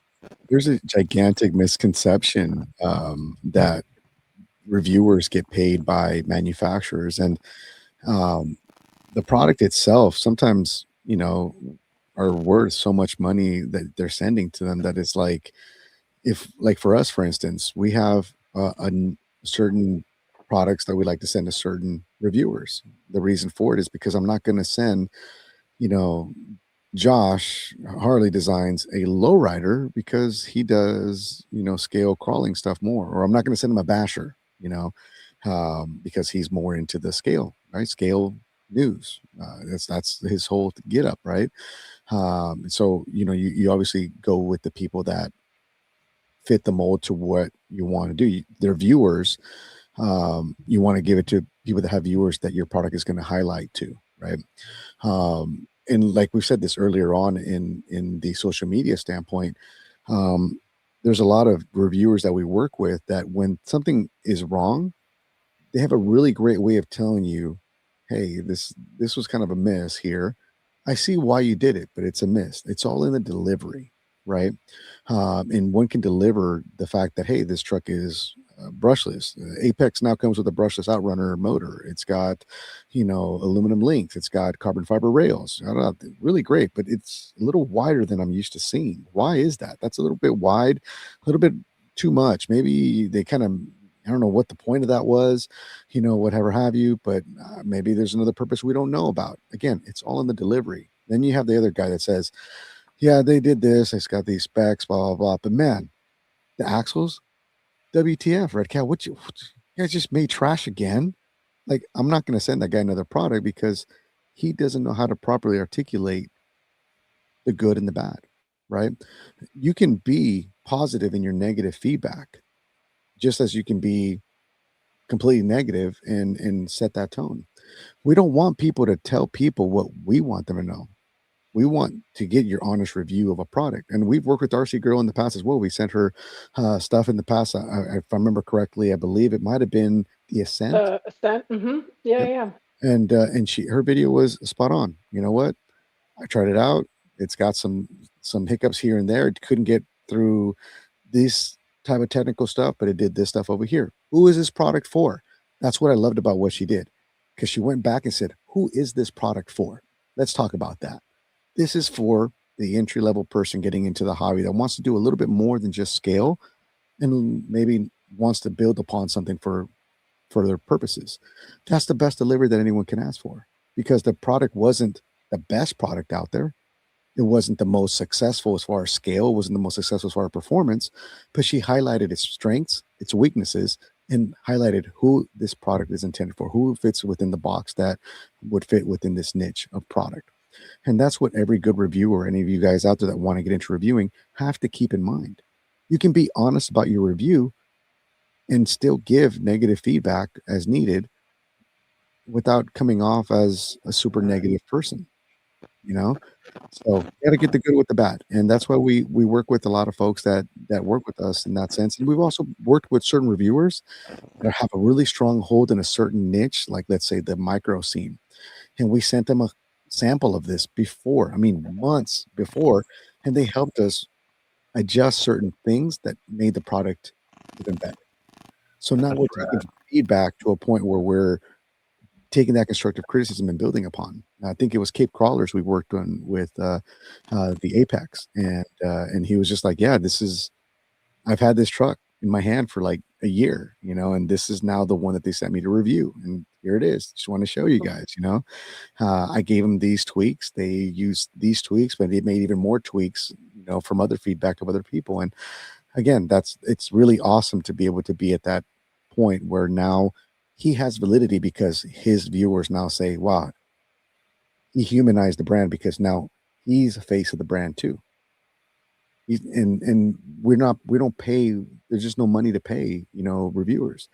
The other biggest misconception is that in the market of RC, that these manufacturers make billions and billions of dollars, that it's a hobby grade vehicle. We're not selling brand new Teslas. We're not selling Porsches. We're not selling Chevrolets off the lot here. You know what I'm saying?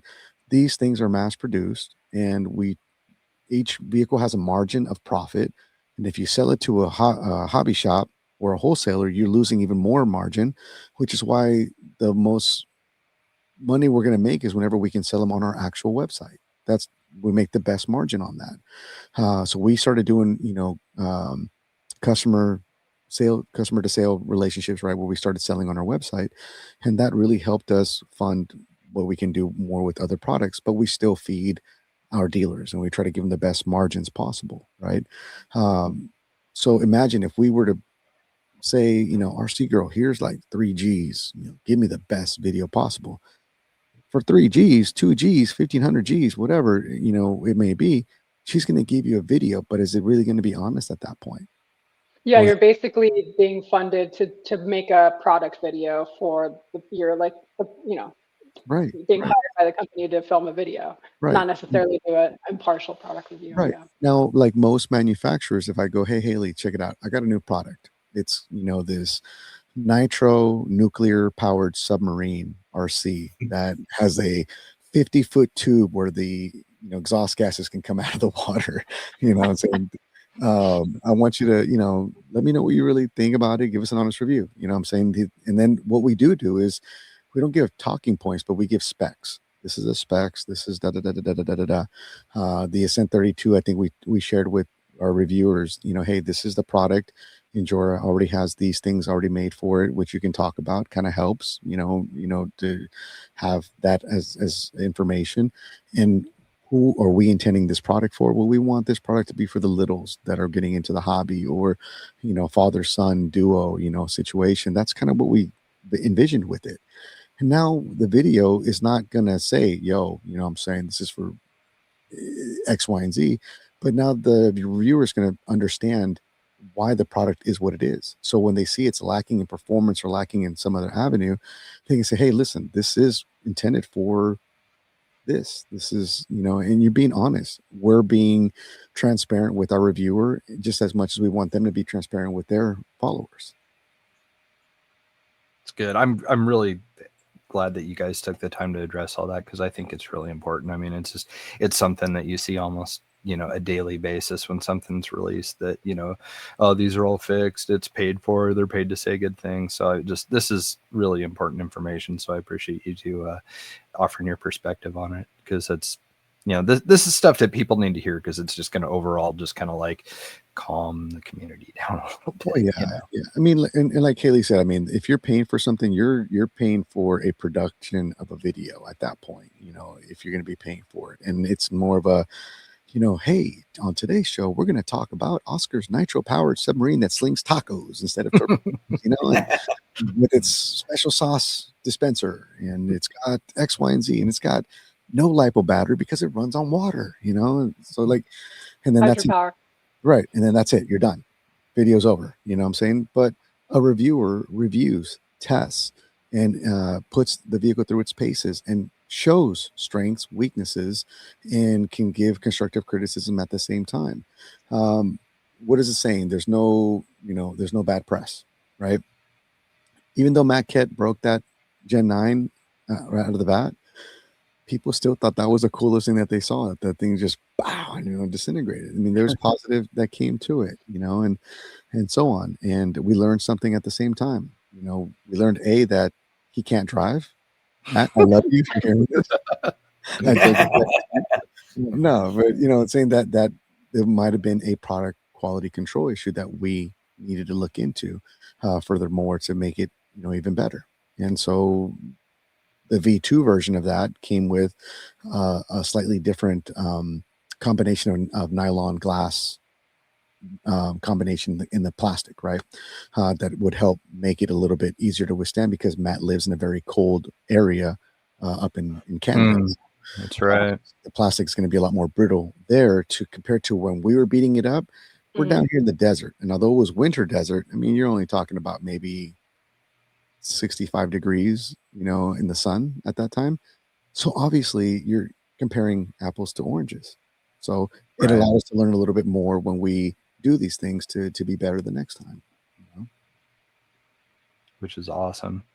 No, that's good. I think people are going to really like to hear. And every manufacturer that I've talked to has had the same attitude that you have, with as far as like input and stuff like that. I mean, it really is a group of people that care. Nobody's trying to turn out crap exactly in this industry, and it's the manufacturers really do take a lot of feedback and stuff like that into consideration when they're developing stuff. And it's funny because everybody kind of has their network, like you were talking about, like kicking kits back and forth with each other and stuff. And it's like, there's not this animosity necessarily between all these different people, different brands and stuff. Like Frank at HPI, like that guy is loved by like everybody at like Associated, everyone. I mean,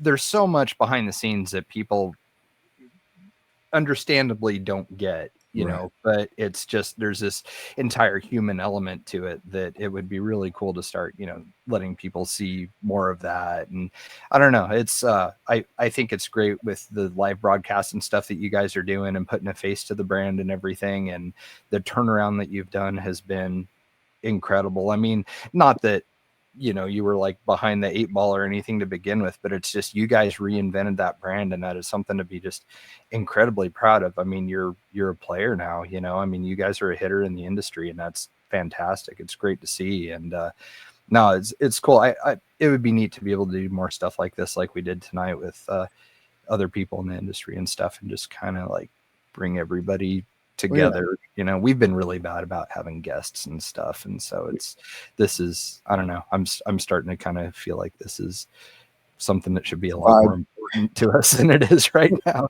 Well, it's interesting because you have Vanquish fans now, right? Vanquish only sold parts for the longest time. They didn't have their own trucks, and now they have one of the baddest trucks out there, right? And then you have Reefs now makes his own truck. You know what I'm saying? Like Axial, Element, in general, right? You have RC 4-wheel drive, you have all these brands, and everyone always thinks that because you're loyal to one, you can't be loyal to them all.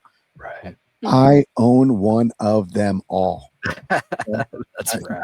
I don't care. I own every brand. I still have an HPI FJ Cruiser, like the OG one. I have an Ascender, K5. You know what I'm saying? Like sitting, in the rafter somewhere.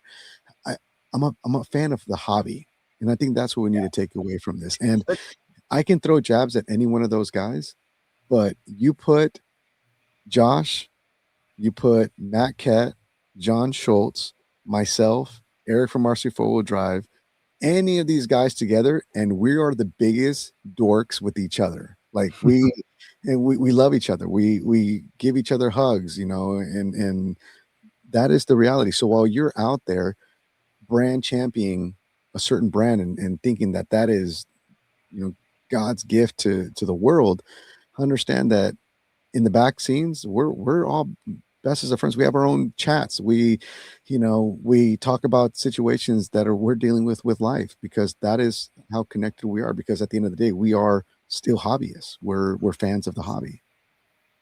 And really, that's something that people should be like stoked on. I mean, especially like with you talking about owning multiple brands and stuff. I mean, that if I was your employer, for one, like that is something that I would consider a valuable asset, because you are a true hobbyist, and so it's like you've got opinions and experiences with other brands and parts and different setups and the way that different rigs are built and whatnot. And so that's all stuff that you can bring to the table and everything. And I think that's something that's really important, that you know, people need to understand that guys like you in the industry right now are kind of almost like on their way out. There's a changing of the guard as far as like employee turnover and stuff like that goes. And we're getting a lot of people that are working in the hobby now that aren't enthusiasts, where it's just their 9 to 5 and they're an engineer. There's a design language they need to follow, and this is what they make and this is what they do. And these guys that are like you or Aaron or like Brad at Associated or Schultz, like there's people that are like moving on away from the industry because obviously like the RC industry isn't the most financially healthy business right now currently. But I mean, some of these guys are getting to the point where it's like, you know, they are getting families and, you know, kids, and they need to have, you know, a big kid job and stuff. And so it's making this void within the businesses. Like I saw Proline is looking for somebody. The description was just like vague marketing, training. Super vague. Yeah, just marketing, and you needed a degree. And that was it. And it's like, why not poach somebody from within the hobby already? Like I can think of like 3 or 4 different people that could fill that position perfectly right now. That would be great. That actually are familiar with what they're doing. And that's the problem is we're losing, like with Proline, you know, you'll get like a SCX 24 body they'll release and something's just super off about the scaling or something doesn't look right. But you don't have that person that's behind the computer drawing it, that's passionate about it, that's like, you know what, a real FJ Cruiser is going to look a little bit more like this, or, you know, it's not going to have such a long bed. And it's like, we're losing these people. And so that's why the guys like you that are working for these companies, and then the people like Haley that work with these companies that offer this constructive criticism, can hopefully help kind of bridge the gap that we're going to have with people that are filling these positions within manufacturers that aren't necessarily enthusiasts, and a lot of times aren't even really car people. I mean, you look at some of like the wheels and stuff that Enjora cranks out, and you don't see those on an actual vehicle in real life, you know, and people buy them because they're, you know, they're RC people, not car people necessarily. They're cheeky. They're, you know, they're kind of, they're styling, flying in their own way. So yes. Right. And yeah. cost effective too. Yeah. But yeah. I think Absolutely. Oscar, you do a good job at like modern brand management. You have a good pulse of the community and like boots on the ground. You like hear, you know, like you're just aware of where things are headed. Whereas when you're hiring someone that's just going to do a 9 to 5, they're not going to have that awareness of what's worked in the past, what hasn't, and also what the community's saying about stuff. Even though I'm very blessed because in the sense that, like, you know, whenever something happens family wise, my RedCat, Darren, the owner, FC, my media boss, 100% support me. Go take care of family, right? And like I've thought about maybe it's time to rack it up and go back to, you know, the regular workforce, you know, and whatnot. And then you think about it, you're not going to get that same type of, you know, support. And you know, on the other side of it, it really is amazing to be thought of in the light and given, you know, the accolade of like, hey, we want to do this, like the bed dancer that we're working on right now. You know, they were going to do Lexan first, and I'm like, it'd be kind of cool. We did hard body and kind of went on deaf ears, and then next thing you know, they're like, we're going to do hard body. Oh, that's cool. Let's go. You know? And then, you know, and then they're like, we're going to do plastic injected, you know, paint. The color's going to be dye injected into them. No, if this thing's going to be a mini truck, it's got to have paint. We've never done that process before. The factory we're dealing with has never done that process before. Wow. I don't think it's been done. And so a lot of people, this has been a 3.5 year project. The reason why it's been taking so long is people like me and Jacob, the lead engineer on it, they keep going, I want more. So we sent samples out. Now the body, the Founders Edition, is going to come with, you know, a sunburst orange pearl with rad. You know what I'm saying? Like it's no longer just just good enough. You know what I'm saying? And that's what it takes. That's what you guys need to do to maintain your position in the market right now. I mean, you need that. Right. So again, car people doing what we do. And you're right. We've seen quite a bit of turnaround in the industry with a lot of folks, and we've seen people being put in place. I saw that same post. It was on Horizon, Proline, and Axial. All three had the same exact posting. I'm like, it's Horizon. They're looking for some, and like I almost kind of like inquire just to inquire, like, what are you guys doing? You know what I'm saying? Not that I want to move back, to that side of California. If I move back, I'm going back up Northern California. You know what I'm saying? Yeah. Nothing against SoCal, but if I'm going back, I'm going back to. I want to be closer to Folsom Lake. Just crawl every day.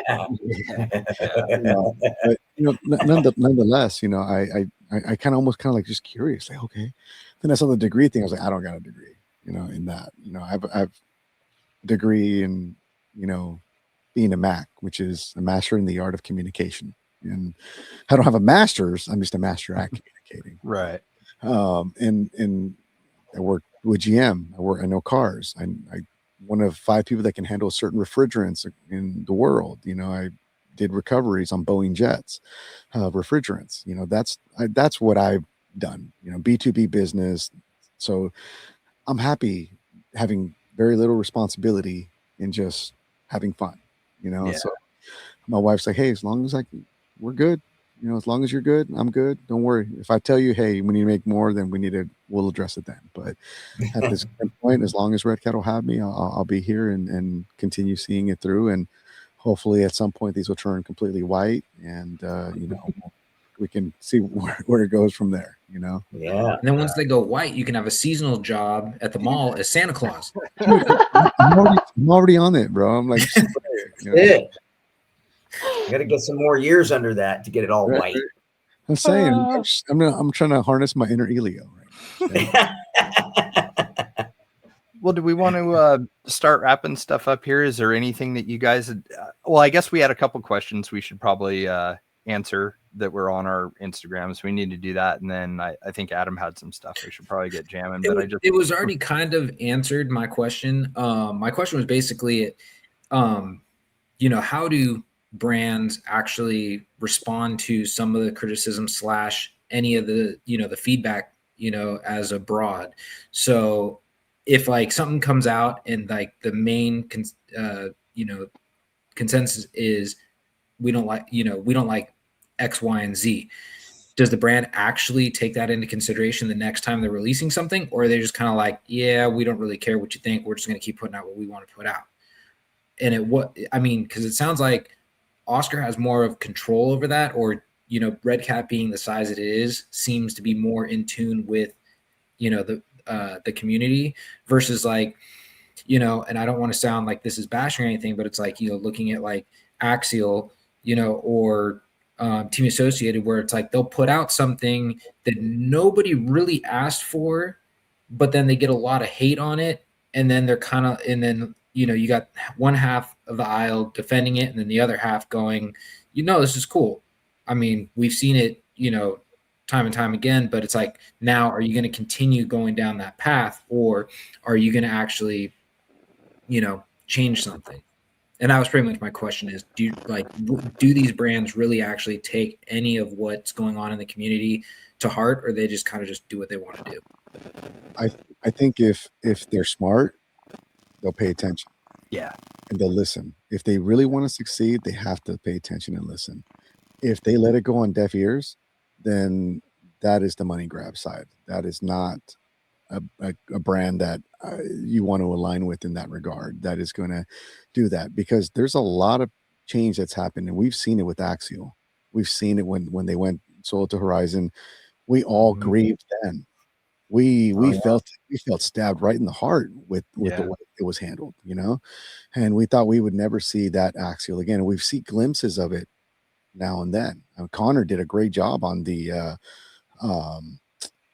which was that, their Coyote, right? I believe. Oh yeah. Did a phenomenal job on that one. Price point was great, really well performing, and he's a hobbyist, right? He knows what he's doing in that regard. You put other engineers that don't have the hobby as their want, then they're treating it like Haley said, a 9 to 5 job. You're never going to have that passion, for the product to grow. So if you're not taking the time to listen, then you're going to continue to be left behind, unfortunately. If you keep your eyes open, and like my engineers watch every comment, on their releases, and I commend them for it, because sometimes they're not easy to hear, but they do, and they listen, and they think about it, so that the next drop that they do, they pay attention to it in a way that they may not have normally have paid attention to it, and then sometimes I'm like, yo, did you see this? They're like, yeah, but it's not valid. It's like 1 out of 5,000 units. So is it really a problem? Touche. I get it. Good call. You know what I'm saying? So sometimes, because I'm in the nest of filtering all these comments, I'm like, oh my God, this is big, right? Oh fuck, man, do we need to do something? I'm like, no, dude, we've sold 8,000 units, and that's the first one we've seen. Like, I don't think that's an issue. But just to be safe, we're gonna go grab a pallet. We'll look through them and see if there's an issue. If there's an issue, then we'll address it. If not, then that's like, again, that needle in a haystack, that fluke, that bubble in the plastic, whatever it may be. So yeah, I think if you want to champion growth, right now is the most crucial time to listen to your customers, listen to those critiques. They're not going to be kind always, but if you want to continue having a stronghold at any given point, then you're going to have to do that and take the good with the bad. Yeah. I personally, I would really like to see, like, I don't obviously understand your relationship necessarily with Sen Haley, but I would really hope that your contact there views you as an asset, because all of the criticism that you had was super constructive, and it's like you do scale builds, you have a background in this, what people want, you know what you want yourself as a hobbyist as well. And I really hope that they listen to the little things like the no window decals. You know what? It's 2025. We got to ditch body clips, you guys. Like, I really hope that they take that sort of thing into consideration, and they maybe kind of like start to foster more of a relationship like that with you, because I think that they need that in order for the next releases and stuff to be successful, because they need to kind of hear you saying, well, this is a European vehicle. It wasn't released in the domestic market, so it might be kind of a miss in the United States. Like, that's the stuff that is a manufacturer, I would be really, pleased to hear about, and like really take what you have to say to heart. And I could see you becoming a really valuable part of their marketing operation, if you guys can continue to have a relationship like that. Yeah, no, I agree. Yeah, I think they could, I mean, they're not a huge team, so, they don't have a huge team of people to be doing market research for every single product, but they need to do some. So if I can play that role, I mean, I'm happy to, but yeah. You just handled it well. I mean, we saw a lot with that car, and it was just, like you've said, and Oscar said, stick to the facts, stick to the specs, and you did a phenomenal job with it. And it wasn't biased, it wasn't mean or anything like that. But I don't want to see them go away as a manufacturer. I don't want to see anybody have, well, this Friday coming out something new. Nice. No, no, they're still cranking out some cool stuff. Things are going to be hit, or there's going to be some things that aren't successful.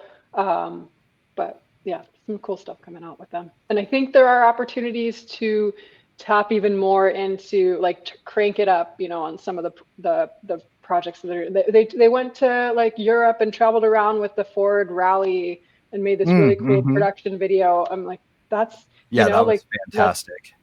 Let's modernize some of the stuff that you guys are doing and like crank it up a little bit more, I think. So be sending you with the car to Europe and doing stuff like that. I mean, that's what needs to happen. That would be cool. Let's answer the questions that we had on Instagram, and then we should probably call it a night here, because I know everybody's got work and stuff like that tomorrow. We've ran kind of long, so thank you guys for being so cool about this.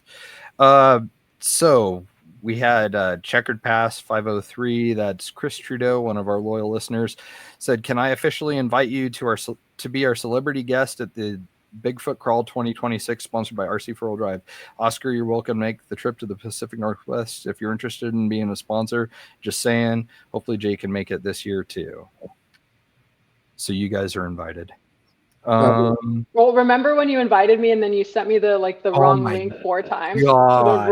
Another Bigfoot event or whatever, unrelated to RC. There was like a million different Bigfoot RC things. I just kept sending her the wrong one, and I was just like, okay, this is it. And then that wouldn't be it. And it was just like this comedy of errors. And then I just went and I'll hid try it and make it. afterwards. You got to send us the right link this time. Yeah. For Oscar, how does it feel being RedCat, once thought of as being cheap Chinese junk because people were saying it, to now being a major player in the RC industry? You answered that. Yeah, let me add to that. Let me add to that really quick, though, if I can. So, it feels amazing. It feels amazing to see it grow. I feel like we couldn't have done everything that we do without all the hands that are involved. We have 2 main engineers, and then we have a 3rd engineer that works in engineering, but he is not an engineer.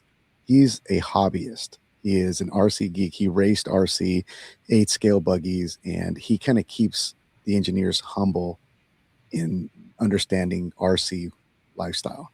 One of our other engineers owned his own hobby shop, him and his father. So, and then the owner is involved with every single product that is being made. He has 2 to 3 meetings a day with the engineers on every single thing that we're working on. So very hands-on. And I think that energy that's cultivated, that atmosphere is really what's allowed us to get to where we're at now. And I think it's a great thing to see, because it's like watching your kid grow up and graduate high school in that sense. It's a proud thing to watch. That's rad. Awesome. Oh, there she is. I don't know what happened. Just in time, because this other question was for you. This is from Brad Big Fan 06. RC girl, rock crawler, scuba diver, that I didn't know. Singer, I didn't know that. RC influencer, kite surfer. Is that all, or am I missing something? Brad, your fan wants to know. I don't know. I guess so. Yeah. I mean, everything girl. That's what we called you last time. You're just everything girl. I just got a miter saw, so now I'm going to be woodworking girl or house repair girl. Yeah. That is awesome. Yeah, everyone's like, you should video all the repairs and stuff you're doing. I was just like, this stuff it would take 3 times as long. Oh my god, that would take forever. You need to do it. Yeah, every angle of whatever. I'm like, that actually sounds fun though. Like, I know it does sound nice. It just sounds like really labor intensive. But like she sent me pictures of like working on like putting a new sink in and stuff, and just like, wow, you are doing it right now. that miter saw is also the reason why Adam doesn't have a beard. Oh wow!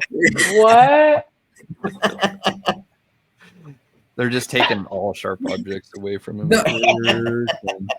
He's shaved and man, it's like I get it all day at work, and now I get on the show, and it's just it just keeps coming. It's not. I haven't seen you in a long time, so I didn't even notice anything. Well, I mean, I don't even know what to say, because like I've never. I mean, ask Elio. When's the last time I've actually had a beard? It was probably 2016. Yeah. The thing about you is that you can actually grow a super full on beard. You know what I'm saying? Like, yeah, in approximately 48 hours. Tune in tomorrow. Yay. Yeah. We'll just do a time lapse. It's a time lapse. It's like a chia pet. Yeah. Oh, okay. Here, Chris had a couple more questions. Chris always has good questions. These are the last 2, and then we can get jamming here. For Haley, how long does a product review take? How much of a review is scripted? Meaning, do you write out a script of what you're going to say? Are you given bullet points to include from the manufacturer? What product review were you most excited about for its release? That's a lot of stuff in there. Yeah, I do a script. I do take way longer than I need to on a video. So even though we're not paid, it doesn't mean that it's not a lot of work. So yeah, and we are given talking points, but they're mostly like background sort of I think that they're helpful. Like, what was the history of where this product came from? Who are you trying to market to? What are what are the updates in V2 that, people always want to know what's changed from V1. And so, what else was in there? What's the question? How long does it take? I mean, I've been trying to do a video a week forever, but it just does never happen that way. But yeah, usually it takes about a week for a product video, if not more. Build videos take forever. It's the editing, right? Like, I mean, is that the longest part of it for you? Is just the editing, like the final product? It's like getting all the different shots. Like when you're filming an unboxing, you want to have stuff for social media. So you're filming on your phone and then you have to kind of redo it for your nicer camera and get all the different angles, make sure that your lighting's good, make sure all the batteries and everything and all the mics are all set up. And so mostly it's the production for me that takes the longest time. The editing, once you have all the footage, it's just like, that's the sort of like maybe less than a day or whatever. But no kidding. Oh, production. wow. Yeah. I would have thought it was the other way because, like, I remember back when dude, I take forever to edit. I feel dumb. Yeah. Oh, really? Maybe we're just slow and bad at it. Well, like Mark Santa Maria, he's like, oh, I do a video a day. I'm like, how do you freaking do a video a day? Like, I just, that blows my mind. I think he's better at just like being very quick to like say what he wants to say immediately. For me, it takes so much longer. I'm not like naturally a good public speaker. So yeah, it takes more time. But yeah, the production, like everything has a battery and SD cards are full and like your mic is full, so yeah, that's understandable. All right, last question for Oscar.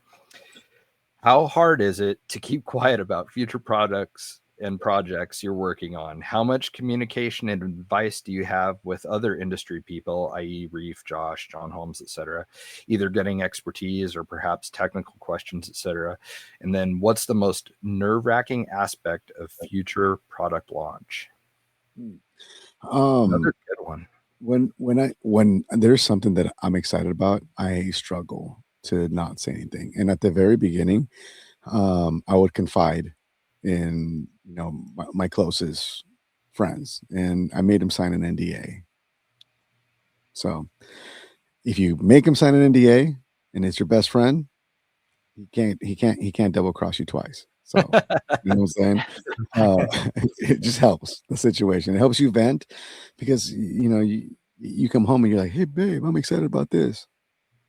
What is it? Yeah. So it's kind of cool in that sense. It's very hard when it's something you're really excited and you have a passion for. But over time, I've learned to just kind of keep quiet and keep it to myself. And I take pictures, and kind of just stay busy with other work so I don't do that. But my biggest fear with that is always letting it slip when I'm live, on accident. I like once called we had a 64 Impala, we hadn't dropped a 59, and I called it the 59 Impala, with the 64 that's sitting in front of me, and people were like, oh, they're coming with the 59. Oh no. So that's my biggest fear. Second part of the question was, sorry, once I pull it back up here. How much communication advice do you have with other industry people? Getting expertise or tech questions? Quite a bit, and it's give and take. It's not on because we don't openly talk about products that we're working on, right? We don't want to have those discussions in that regard if it's out of the industry. But if it's people like Reeves, I mean, we have a really close relationship with Reeves. Sharif is great. I've been a team driver for Sharif since they actually started. A lot of people don't know that. I had their very first beta test servo. I still have it in one of my trucks. But I don't ever come off as the team driver guy, and I used to for a while, always post regularly and tag and, do the whole nine. But now because of what I do, I really try to be neutral because I know that what I can influence, it's just not fair in that sense. So I try to support everyone equally, all brands, that are out there. So when I talk about people are like, what servo do you recommend? Whatever servo you can budget for is what I recommend. Everything has a purpose. Every manufacturer now has a servo that'll fit your need in your pocketbook. So it just depends on what works best for you, but then there's the other side of it that once something is created, and like, let's say I'm at Pro Am by the Fire and me and Schultz are on the rocks and we're messing around. There's actually we're going to have a follow-up. There was a great like comp that we did between John Schultz, Josh Steed, myself, and Eric. We brought three ready to. Each one of us brought a ready to run, and we went at it for hours until one of us would break or not make the line, and it was follow the leader. Okay, so you lay down a gauntlet challenge line. The next guy's got to do it. If he doesn't do it, you go to the back of the bus. All right, and we did this, and I ended up breaking like 6 or 7 gates in, and they went up to like 10 gates. So I had to watch there with like egg on my face because I broke at a rod end. Oh no! But the cool thing about it is that those are the moments where that constructive criticism amongst the community, amongst those peers in the industry, really worked great because we tested things in a way that we wouldn't have normally tested them. I mean, we really, threw some pretty gruesome stuff at these trucks, and we were able to see weak points on certain things. And again, hey, we did this. We actually tried this, and oh shit, okay, sorry, oh wow, like that's pretty cool. We did this, before, but it didn't work out in our favor. Oh, you might want to try this. So, there's always that uplifting. There's, especially amongst that aspect. We all have the same. We have nothing to gain from each other, except the respect for each other and mutual respect and love for the hobby. So I think at the end of the day, they've enjoyed seeing our growth just as much as I've enjoyed seeing them throughout all these years and what they've done in the hobby. That's awesome. Yeah, that's definitely the impression I've gotten from people in the industry too. It's a lot friendlier and tighter and smaller than everybody thinks it is. Much smaller. Oh yeah. And I mean, and I'm in certain groups where other manufacturers are working on projects, and I'm in little, very small chats that I get to see cool stuff sometimes, and you just keep your mouth shut. You know what I'm saying? But it's really cool to see, like, oh wow, that's really awesome. Like, that's gonna sell. Like, people are gonna love that. And That's right. So there's a lot of that happens amongst ourselves. And you tend to know who you can trust and who you can't in that aspect. And if I found a really great group of people that we had that same respect for each other and not have to do anything. I think Josh still owes me an optic. I think he also owes me. He owes me an H10 optic. He owes me a set of axles. He owes me a mullet. Josh, wow. A mullet, bro. Yeah, he owes me a mullet too. Yeah. I was like, dude, and I'm the kind of guy that is like, I never go chase afterwards. It's like, yeah, I'm not that guy. But him, I like giving him a hard time because he didn't want to take the puppy I was trying to give his girl. Oh, funny. So you've heard of Burt Reynolds, all right? Oh yeah. Okay, good. All right. So and he loves when I bring that up because I'm gonna make Burt more famous than Harley ever can be.